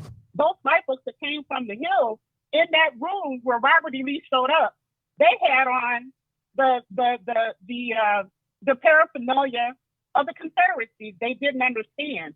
But after they worked with the Black Panthers for a while, they became part of that original Rainbow Coalition.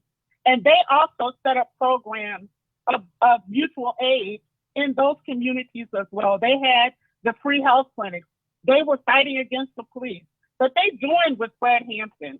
And they were actually the folks that were responsible for protecting him. They joined with the other folks, if you know the history. I would suggest people look at the movie by Rand Santafaben, who really goes into great detail about the history of the origins of the original Rainbow Coalition. Okay. And so I just want to remind people that in Chicago, we have a rich history of really uniting with those folks who live in similar conditions, because we understand who our common enemy is. The enemy of Black people are not Latinos coming from Mexico or Honduras. The enemy of Black people are not workers and peasants and farm workers being pushed off the land because of technology. They're not our enemy. They're workers in this country just like we are, just like we were enslaved workers during slavery. We had to join together to figure out how we can liberate ourselves. And we were able to do that. Hold on. So in order to get to that point, we had to hold it. I understand what you're saying, but let me just tell you this. You cannot compare the Black American, the African American, the Negro plight to no other race here in Chicago or in the United States at all. Nobody suffered the way we suffered. You can't, I'm not going to allow you to do that. I understand that. We love others, but some things we have to do for ourselves. I'm telling you, because, hey, nobody can fight our fight better than we can. Let me just say this, sister. I'm going to let you talk. Nobody, I'm going to let you talk. I promise you, I'm going to let you talk. I promise you. I'm not like that. I ain't one of those that say what I say, then cut you off the phone and you go. I don't do that. That's not me. I want to hear what you have to say, but I want you to hear what I have to say as well. So my thing is, we don't mind people helping us out, allies, what you call them, but this thing right here, we have to do this for ourselves. We are in a competitive thing right now. It's either swim or sink, sister. Trust me. Nobody cares about the civil rights movement, these other groups. They don't care about what we went through in Fred Hampton and Martin Luther King. They're over here for one reason only, to survive, to make it for their group. That's what they're here for. They don't care about all that. They can care less about our Black history. Matter of fact, when they come to this country, other groups, they're told not to mingle with Black Americans. They're told that. They are told that. Why you think here in the city of Chicago is so segregated? This is not no melting pot. A melting pot when we all live together, all mixed up. This is not no melting pot. Everybody have their own community problems. As the brother said earlier, you don't see the Chinese fighting for the Black folks. You don't see the Italians fighting for the Black folks. You don't see the Spanish people fighting for Black people. We suffer more than all of them put together. We've lost everything. And here we are. We want to extend our hand to everybody. But with this right now, and I respect history, but we have to do this ourselves, sister. We have to fight. How are we going to expect somebody to help us when we're not helping ourselves? That's all I'm saying. We have to fight. We understood what Martin Luther King was trying to do. We living in a different day and a different time. The white man has pent them against us. Okay, go ahead, sister. I'm gonna stop. Go ahead. Go ahead. Talk, sister. Go ahead. Go No, ahead. and then listen. Okay, I do want to say this. So, the reality is that what you just described is not necessarily history. Has never been where people were totally isolated and fought for themselves. I mean, to Listen. overthrow slavery, black No. people united with other people Hold who are on, opposed to sister. slavery. Well, listen, there was. Listen, I'm telling you history. Listen. I'm not Hold telling you on. anything that's Hold on. Let me lies. just say But something to you. number one, Okay, but let me mother, let me just say this and I'm gonna let you talk. It have been many revokes here in this city, now in the United States. Some you know about and some you don't know about it. Those revokes was for black, there was black people. No other race was helping black people. It was black people. I'm telling y'all people, if you want to do your research, that's actually not true. oh, that is true. That is true. We have many revokes in this. Listen, sister, and all around the United States, some you know about and some you don't know about that have been buried in history.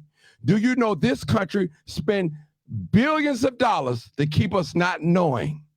And I guarantee you, if black people knew, if they knew who they are and the magnitude of their power, we wouldn't be in this situation right now. And I'm going to say this, and I'm going to let you talk. Intelligent people know how to solve their own problems. Intelligent people. So if you're not solving your problems, we're not so intelligent. Go ahead, my dear sister. Go ahead. So I just want to, say that I described the world that's global in nature. I've described the world that has shifted and changed. So if we are living in a world that's global in nature, then that means that our solutions lie in understanding what the world is that we currently live in. We're facing poverty. 140 million people in this country live in poverty, of which 62% of that 140 million are white and in poverty. The point that I'm trying to make is that we cannot overthrow poverty or conquer the issue of poverty, which brings bring immigrants to not just the United States, but to other countries. We can't resolve this issue because it's worldwide in isolation from one another. It's a whole new day. No. What might have happened historically might have been true. Although my history tells me, let me just finish my thought and I'll let you talk.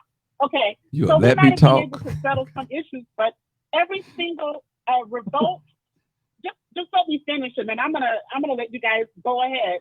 But the reality is that we have a totally different kind of world that we're living in. And the reality is that the folks that are fleeing their countries, that's not gonna stop. And the kinds of policies that are being created at the national as well as the international level, not only do they mimic each other, but they guarantee that we're so busy fighting amongst ourselves that we can't see that pickpocket in our pockets stealing from us. There are 62 individuals that own half the wealth of the world. That means we have over 3 billion people that live in a level of poverty that is not resolvable. So we have to talk about uniting together. We have to have internationalism. Uniting together. Who are allies, not just our allies, but I'm just saying we have to figure out how united together. Fight together. Oh, because sister, we can't overthrow poverty. Listen. We cannot overthrow poverty in isolation. Because first of all, we know the nature of the country. Mother, white people own mother. Mother, can I say something? And when we fall into Mother, we're aligning with their agenda. Mother, let me say something. Okay, I'm trying to be very respectful. I don't want to be rude to you at all, So I want you to grant me the same respect I'm giving to you, okay? All right, that's how we do things here. Sound like a first-time call. First of all, let me just explain something to you. The scripture says charity begins at home. People have a problem when black people want to be independent of other people. First of all, what would this world be without black people, without take away the black people? What would you have here? Probably not much. All right? Listen, sister. We have been indoctrinated to believe that we need others to help us solve our problems. Not so. Everything that we need is within us. The scripture says, greater is he that is within us than he that is in the world. Now, listen, as I said, our history, no one on the face of earth can compare their history to our history. Our blood is soaked in the soil of America. It's soaked in America. And no disrespect to no other nationality. I'm not a race hater. I'm not a race baiter or none of those things. We are our own solution. We've been here 400 years, 400, 500 some years, and look at us, still in the same situation. What was these wonderful groups when they had the mass incarceration of the black man? What was these wonderful groups at with the Jim Crow? What was these wonderful groups at when they was feeding our children to alligators? What was these wonderful groups doing the Tuskegee experiment? What was that? Who spoke out? What was our group at when Margaret Sanger introduced abortion for population control? What was these groups at? I'm saying groups. Where were they at? To warn us, people that look like you and I, hey, you better not do that. Don't go that way. Where were they? Where were they? Listen, I've been taught in the Christian church, if you see somebody doing something and you may not directly be involved and you enjoying it, is wrong. You is just as guilty. And I tell that to a police officer. If you call yourself a good cop and you see your partner committing a police crime against a citizen and you turn a blind eye and don't say anything, you is just as guilty.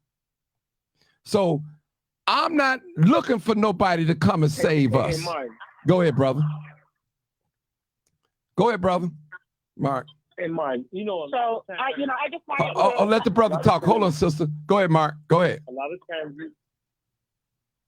go ahead, Mark. A lot of times we hear our people and we talk about that we need other people. Can you hear me? I hear you loud and clear. Go ahead. Yeah. See, our people love to say, "Oh, we need other people," and these, but they can't never show you where those people have helped our people. They always tell you we need these other people, and tell them to show you where those people have helped our people. They can't. No. Even though we fought to bring all these people over to the country. You don't know the history. Even though we, because there have been.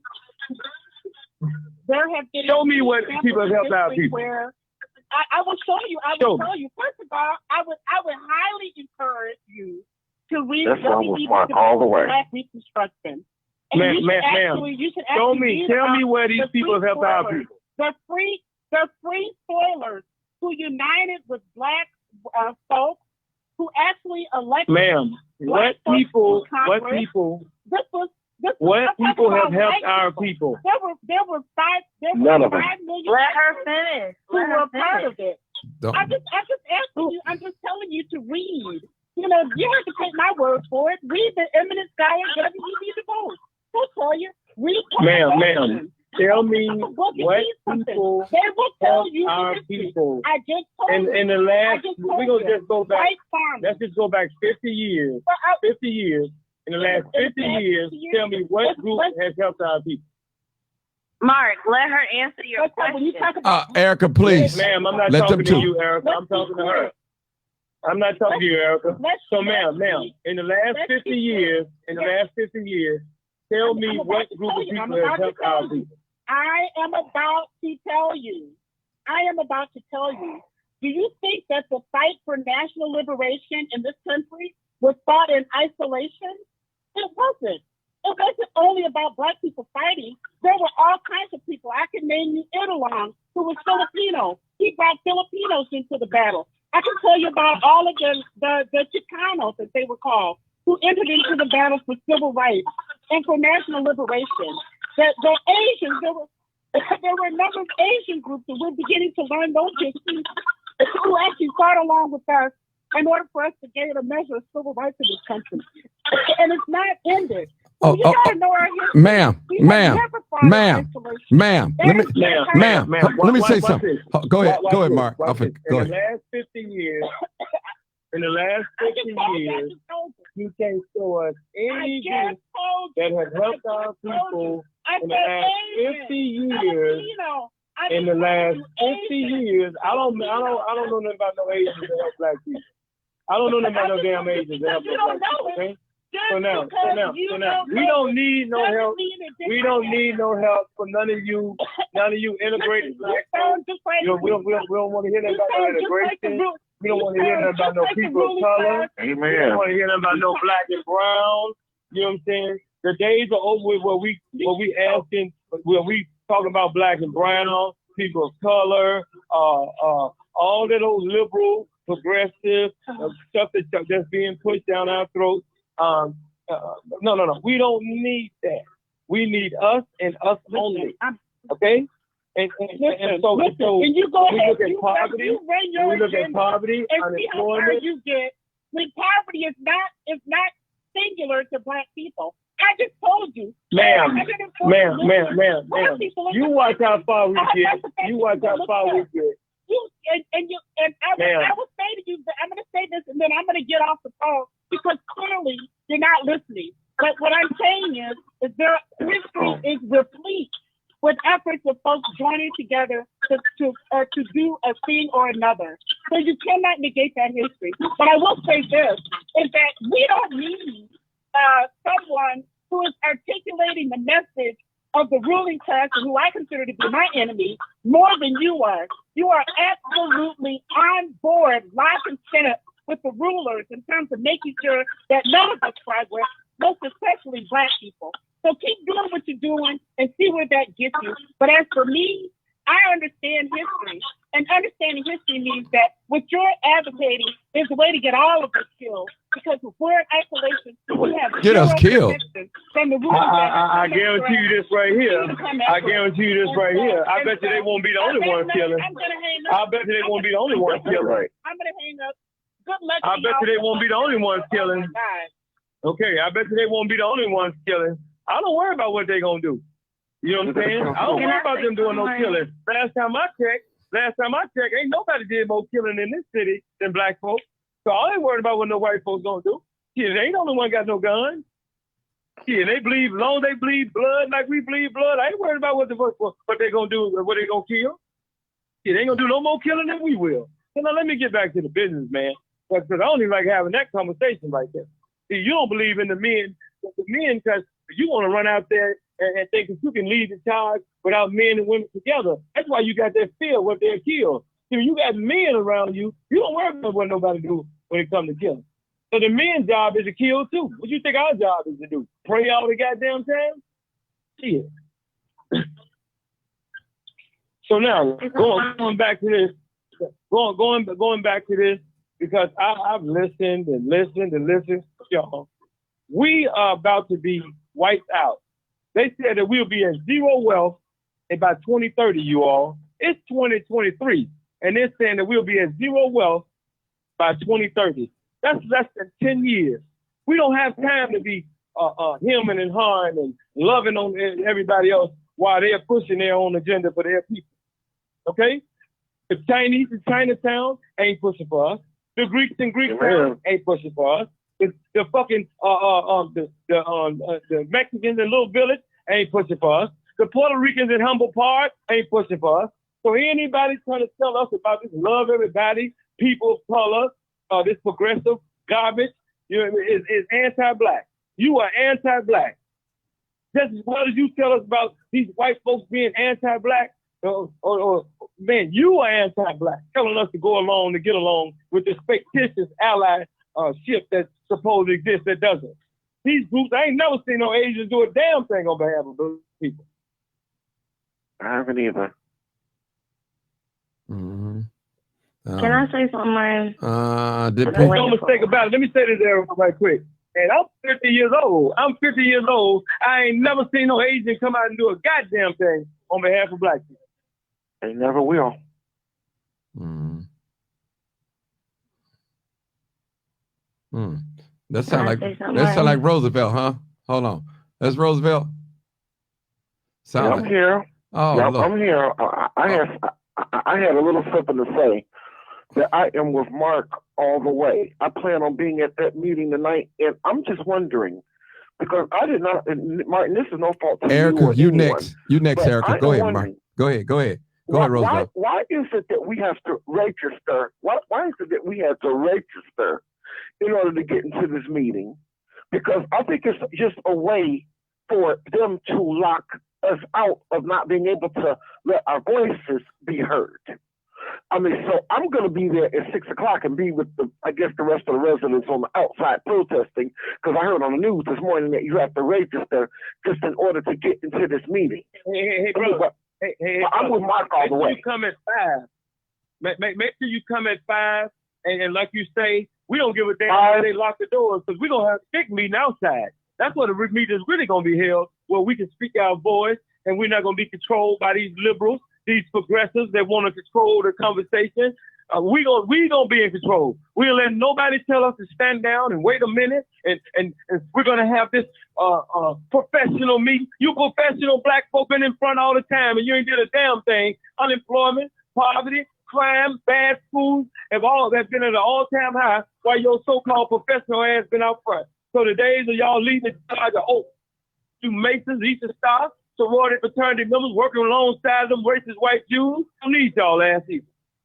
Okay. And the thing is, it's just a shame that certain things are just going on in this country. And that, I mean, and Mike is right, that we haven't gotten certain things as American citizens what we need. Because look at me, I'm 49 years old. I'll be 50, Lord spare me, over in December. And I'll tell you about my little living situation. I've been renting out a room in a basement for the last 24 years yesterday because I can't even get on the Section 8 list as a disabled black person. Because they talk about, they just want to tell me this lie a couple of years ago, talking about the Section 8 list was closed. So the only thing that they can give me is what they would call a single room occupancy. But as soon as immigrants and everything come here, then, they're getting Section 8 and all of this other stuff. They're getting food stamps. They took away the extra food stamps that they were giving to us during COVID and now giving it all to them. Why? Well, you have American citizens in this country that are sleeping under bridges and all that other kind of stuff. Now, I'm not trying to say if something don't help them or maybe whatever it is, but I still feel the charity begins at home. It's just too much.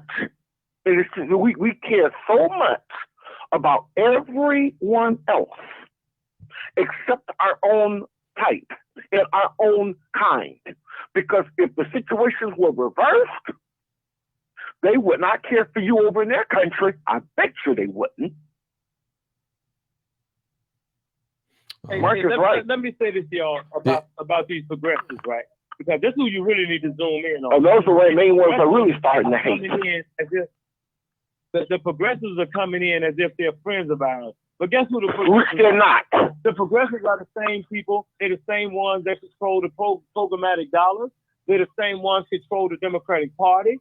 They're the same ones that own and control the LGBT movement that's discriminating against black LGBT members. Okay, they're the same ones that's controlling the feminist movement that's discriminating against those who are black so-called feminists. Okay, so y'all better wake up to what's happening. These people are not. Yeah, but nobody wants to talk about that stuff. Call yourself aligning with their agenda. They're not with you. They don't want nothing to do with you. You got to have your own movement. We have to have our own black movement. We don't need no white leaders, and we definitely don't need nobody that's calling themselves our allies trying to get out in front of us.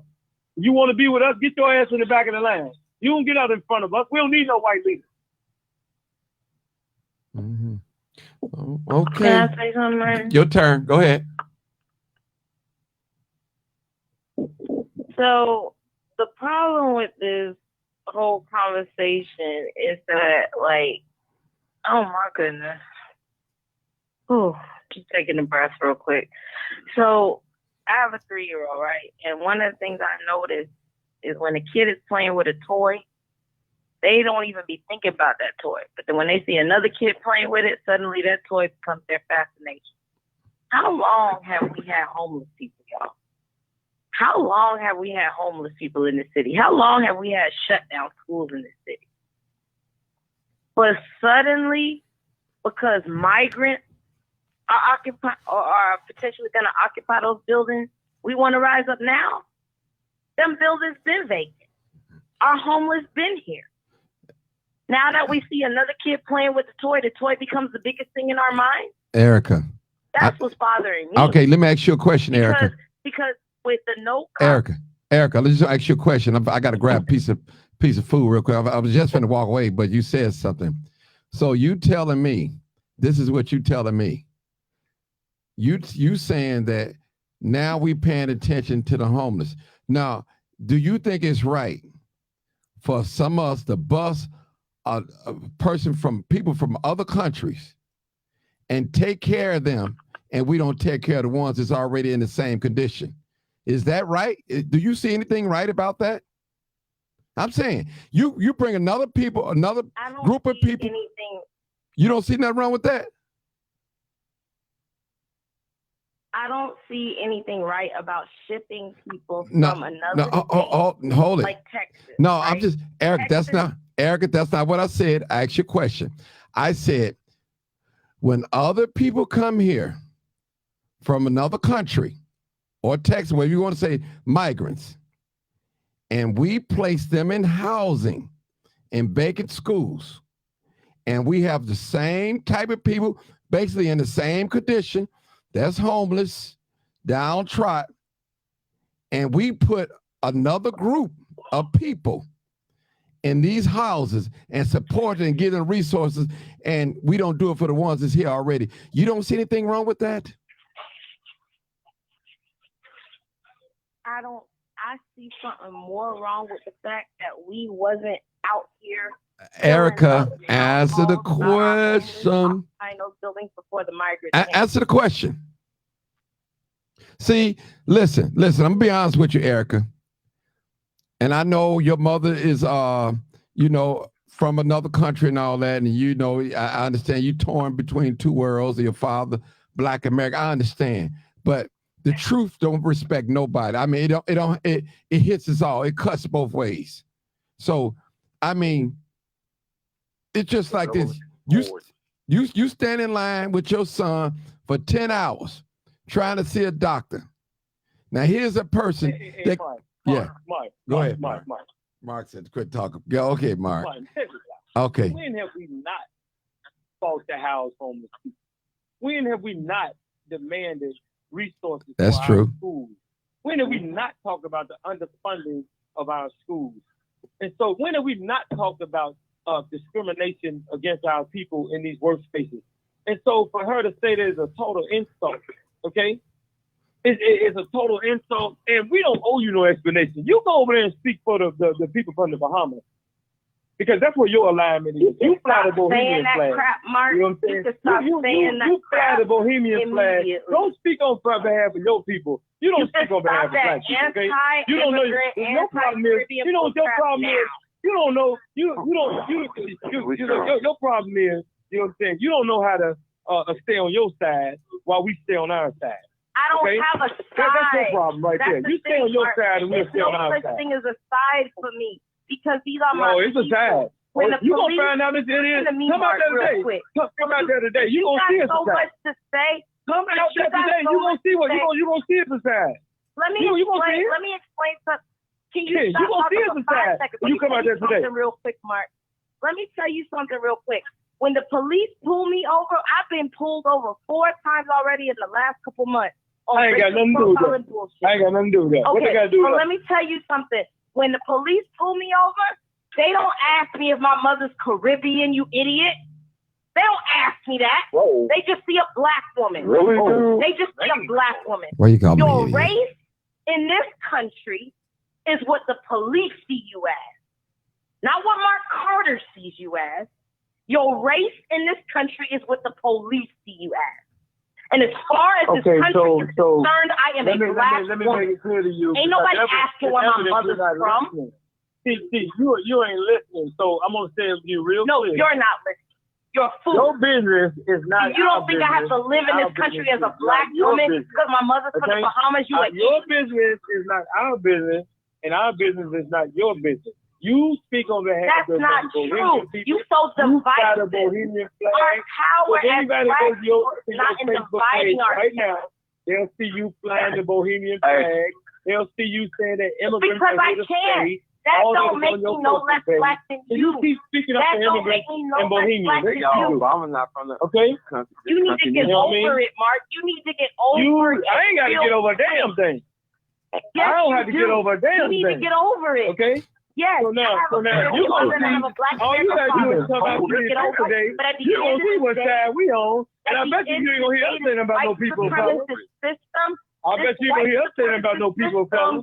Yeah, I bet you that. White supremacist. You are immigrant supremacist. You are immigrant supremacist. It does not care where my mother is from. You are an immigrant supremacist. Don't talk about no white supremacist when you are immigrant supremacist. Barack Obama, immigrant too. I'm not immigrant supremacist. I just understand. You're an immigrant supremacist. No different than the one you called the white supremacist. Barack Obama. Mark, are you a mother? Are you a mother? Are you a mother? Okay, y'all. No different than you talking about the white supremacist. Hey, we finna get back to the subject You're now. not a mother, Mark. So I'm gonna tell you this: as a mother, I don't want. So can we make announcements for the event? Can we make announcements for the event today? And I'm not crossing no river with my baby on a raft. So we can make the announcement for the event today because no more we really interruptions. getting off track. Okay. This is for us to make the announcement. No, you're so off that we track. can have a black only. A black You're only. off track. You are an infiltrator. Okay. You are an infiltrator from the white supremacist Paul Vallis campaign. You a clown. It's time for Martin to see who you are. You are an infiltrator. Do you understand how mad this system is? Well, why don't you do your homework on me and see what you come out with? You know how upset this system is come out with. that we built a coalition. Why don't you do your homework so you can see what you come out with? Let's talk about the real facts, Mark. Since you want to talk about facts, okay. let's talk about some real facts. Okay, can we get back to the event that's going to happen? All right, people. Can we please get back to the event that's happening? Hold it. I'm gonna put y'all on hold. Can we get back I'm to gonna the put event y'all on hold in the box. Black people in the Put y'all on hold on the box real quick till they calm down. All right, I put them on hold. Put them on hold because we gonna talk. We've been going good, so we've been going good. I put everybody on hold. She's still talking. I can look at the thing. Put them on hold. Yeah, I told them don't call her names. They calling each other names and stuff. So she's still talking. So it's on hold. All right, people. The announcement that we're gonna make today, if you could be there at 5 o'clock, 1955 East 75th Street, that's 75th and Jeffrey, right on the corner at the new South Shore College Preparatory Building.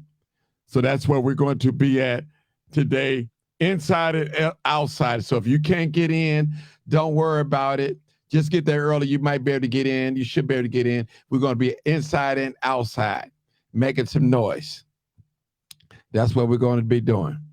We're going to be doing. So, hey, we're here. This is live, uncut, unedited. And I appreciate you guys tuning in. You're tuning in. And it is what it is. We're going live, uncut, unedited. Okay, let me get back to my audience. Hey, all right, y'all. I tuned y'all out. Did nobody hit none of y'all conversation? We're back. Go ahead and make the announcement, Mark. Then we'll be done. Make the announcement. Mark, make the announcement. Hello? Yeah. Make the announcement. Yes, to those that just came in. Yeah, can you hear me now? Yeah, I hear you. Go ahead. Go ahead. So to those that just came in, and the reason why I really don't like to engage with other people from different ethnic backgrounds is because it turns into this back and forth where it appears that we are arguing with one another, in which we are to a certain degree. But I like to talk only to my people because what's happening in this country is still impacting our people more than these other people who are cosplaying, saying that they're us, who are checking the immigrant box as well as the black box, who are setting up different committees. Even in Washington, D.C., they have a Haitian caucus. They have a Jamaican caucus. They don't even join the black caucus unless they see that it can benefit them. But every other time they get tribal on you. They always point out, I'm not black, I'm Haitian. I'm not black, I'm Bohemian. They don't say that they're with us. When they come to this city, they move straight to the north side with white people. Have children by white people. Loving on them, living with them, just laughing with them all the damn time. But then when it comes down to us pushing our agenda, then they want us to all lives matter, our agenda. So today is about us coming together as Black Americans only, to talk about our agenda, to put a stop to them taking over these schools in our area that they wouldn't fund for our children, but are willing to give the money for these immigrants, illegal immigrants, not no damn migrants. They're illegal immigrants that should be held to the color and held accountable based on the law. Because no different than we were held held accountable based on the law when we broke the law. These people are breaking the law, and we must demand that they be held accountable. So all this talking about this little soft talk when it comes to these people, no, we're going to have the same conversations that we were having back in the 90s when it came to our people out here, whether they were selling dope, shooting, or whatever they were doing. All of it was breaking the law. And so since they're breaking the law, coming to this country, we must ask that they be held accountable based on the law. And so at the end of the day, this is about us demanding that if you're going to have an Office of New Americans for Immigrants, let me say that again, if you're going to have an Office of New Americans, then you must have an office for Black Americans. And I don't mean those other Black Americans, those other kind that only call themselves Black when it's convenient. But when they're amongst their family members at home, they call themselves Bohemians. They call themselves Haitians. They call themselves Jamaicans. They call themselves Nigerians. They don't call themselves Black. And for political purposes, I would ask and urge all of us to stop referring to us as African Americans, to stop referring to us as people of color, to stop referring to us as minorities. All of that stuff are nothing but code words to say don't give Black Americans a damn thing. We have to strictly speak up for ourselves. And let me say this last but not least, because I know a lot of people didn't know what I'm about to say, that Barack Obama rotten ass did. Barack Obama changed the United States Code that used to read and that used to say, call us Negro, which gave us our proper status so that we can get our own resources. He changed the United States Code that now reads African American. He also changed the United States Code that used to call Asians Orientals to Asian Americans. Why did he do that? Because when he's using Asian American and African American, anything that we fight for in this day and time, they automatically benefit from it. So we need to be separated, delineated, and segregated from all these other groups because none of these groups mean us any good. They're here to use us.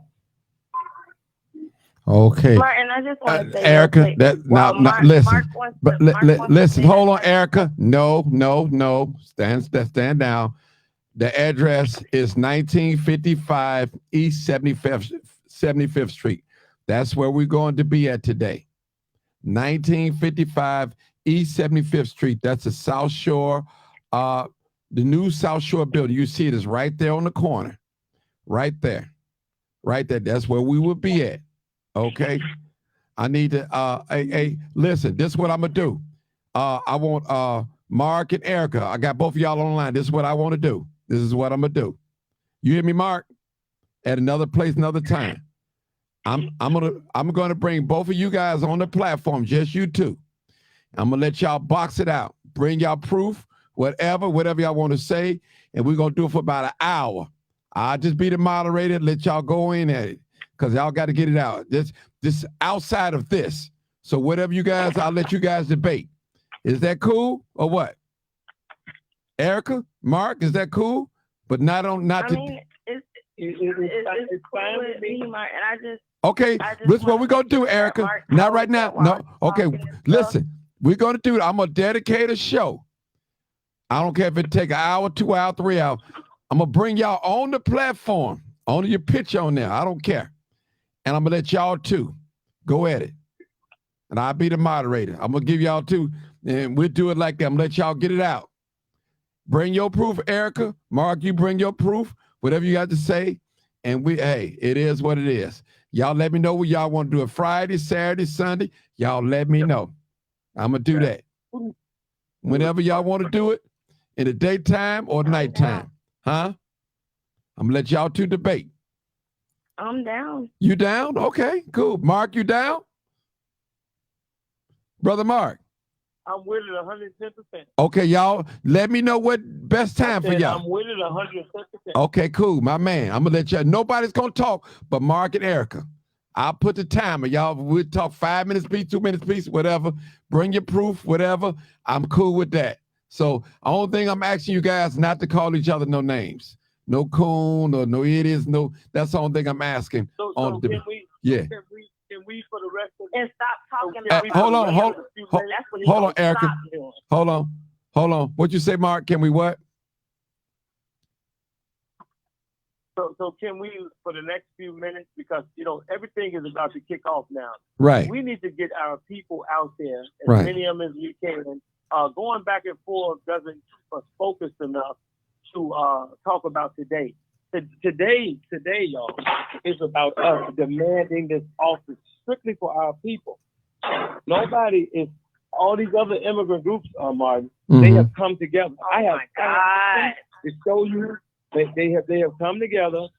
They've come together, and I can name every organization and individual that sat at the table in 2011 representing these different groups, whether they were Hispanic, African, Indians, the Polish people, the Jewish community. They all came together back in 2011 under Rahm Emanuel, who is a Jewish immigrant.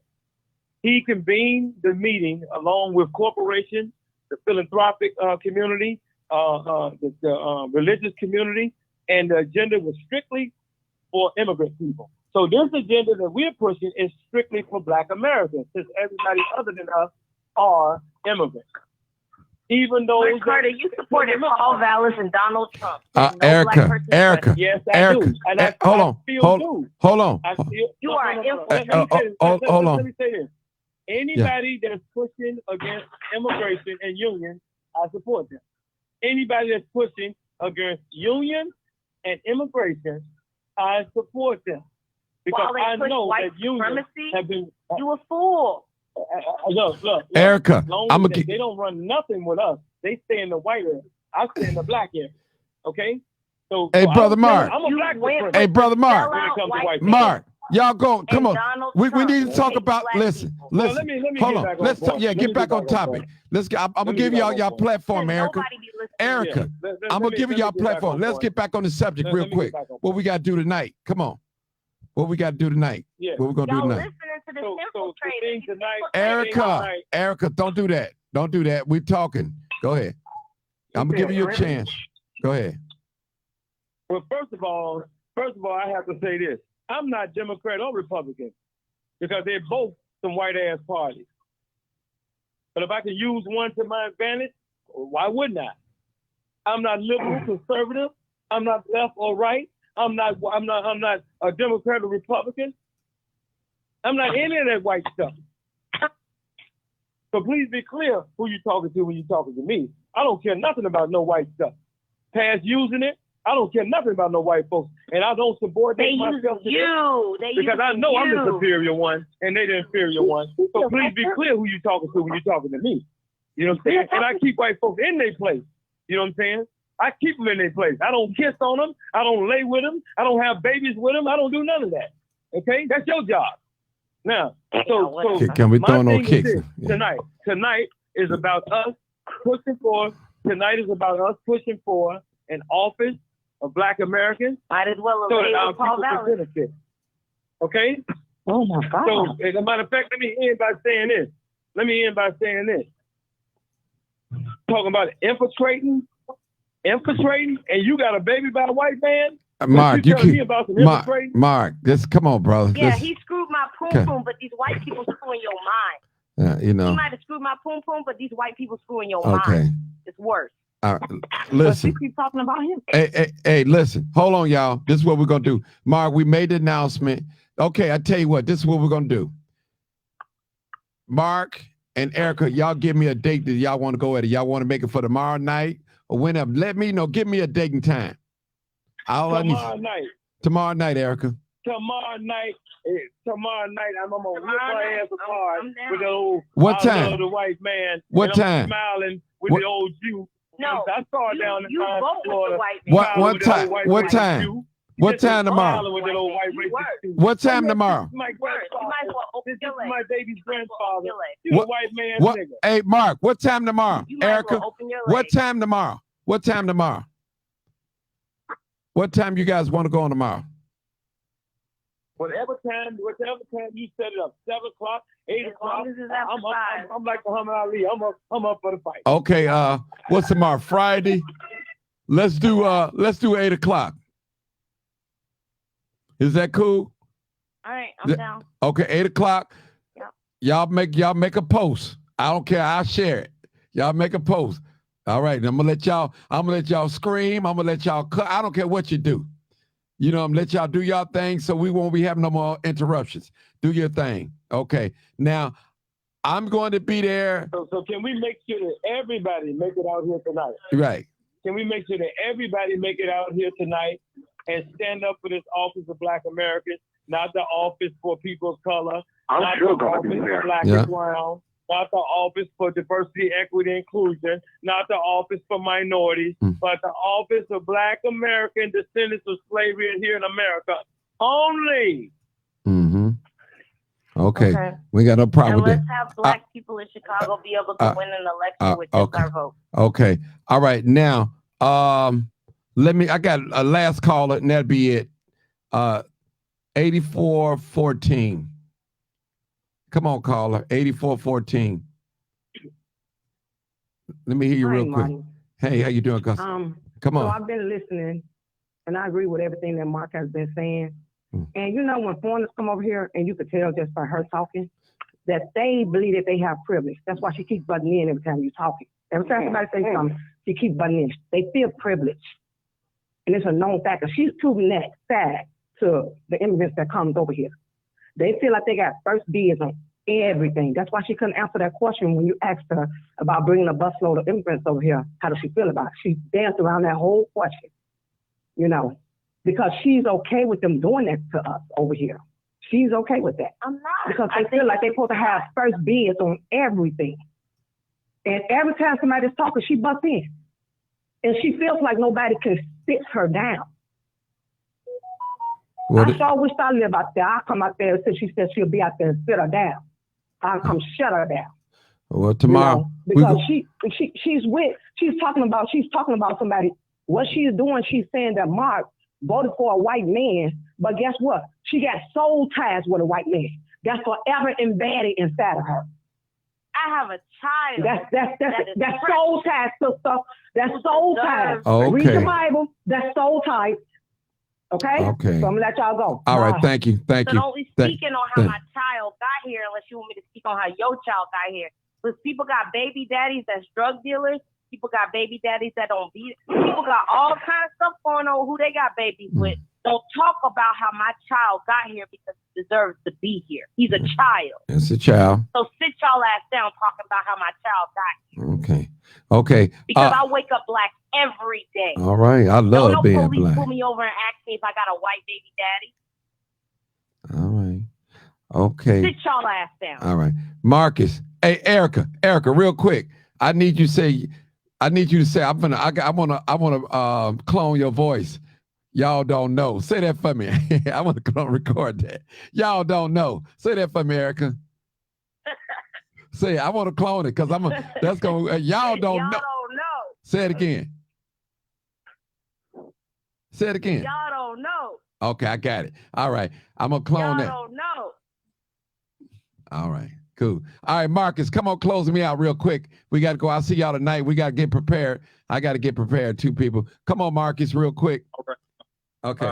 We don't be watching each other on live because the young people are watching. And of course, those that are trying to keep us divided are watching, and they're saying, "Ha ha, it's working because we got them divided."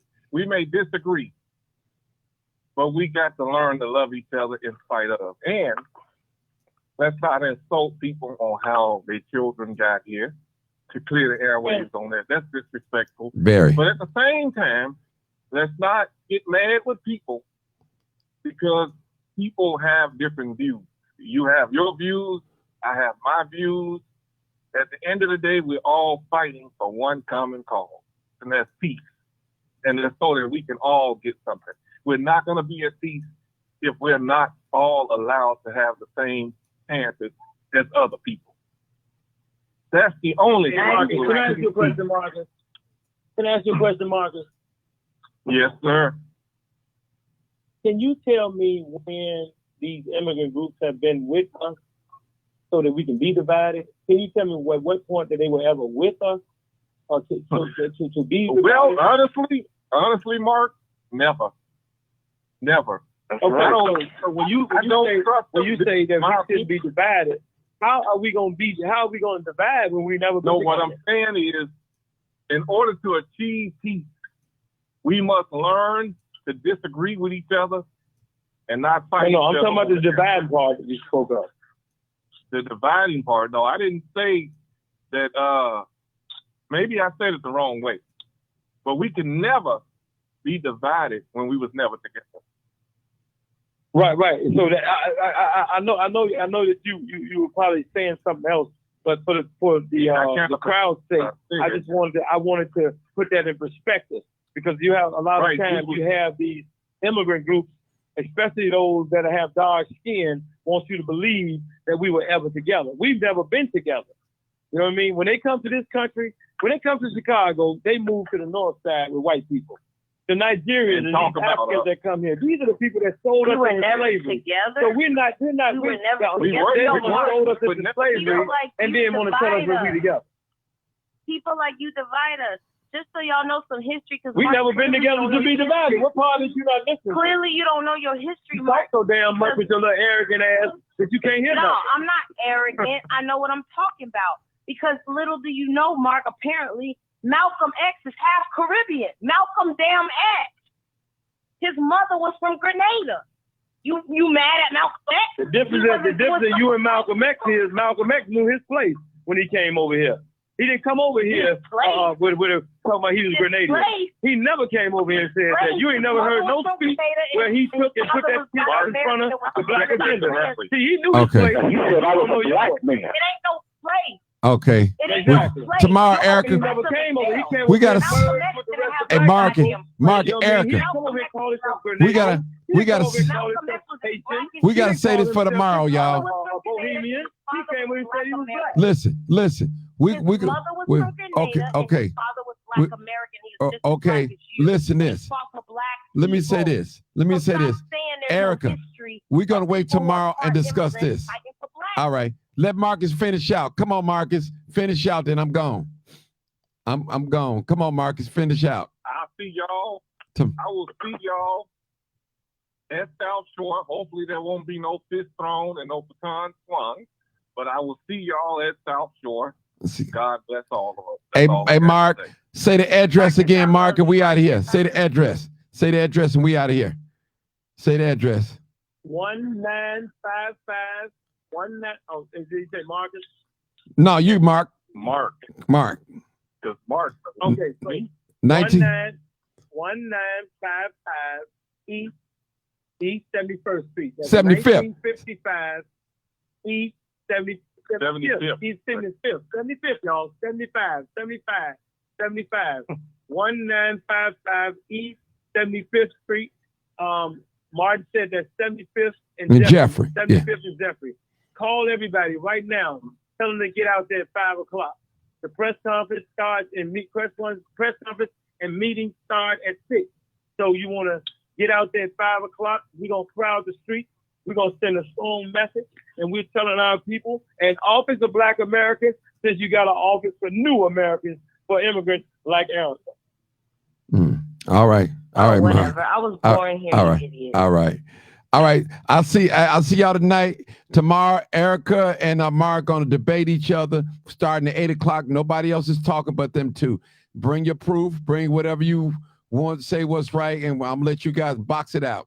Box it out. Just, okay, I got to get out of here. People appreciate you. I got to get ready. You already know what it is. It's live, uncut, unedited. You already know what it is. Live, uncut, unedited. Tell the truth. And shame the devil. Tell the truth. And what? And shame the devil. Don't know about you, but I love being black. All right, people. I love being black. See you soon. I love being black.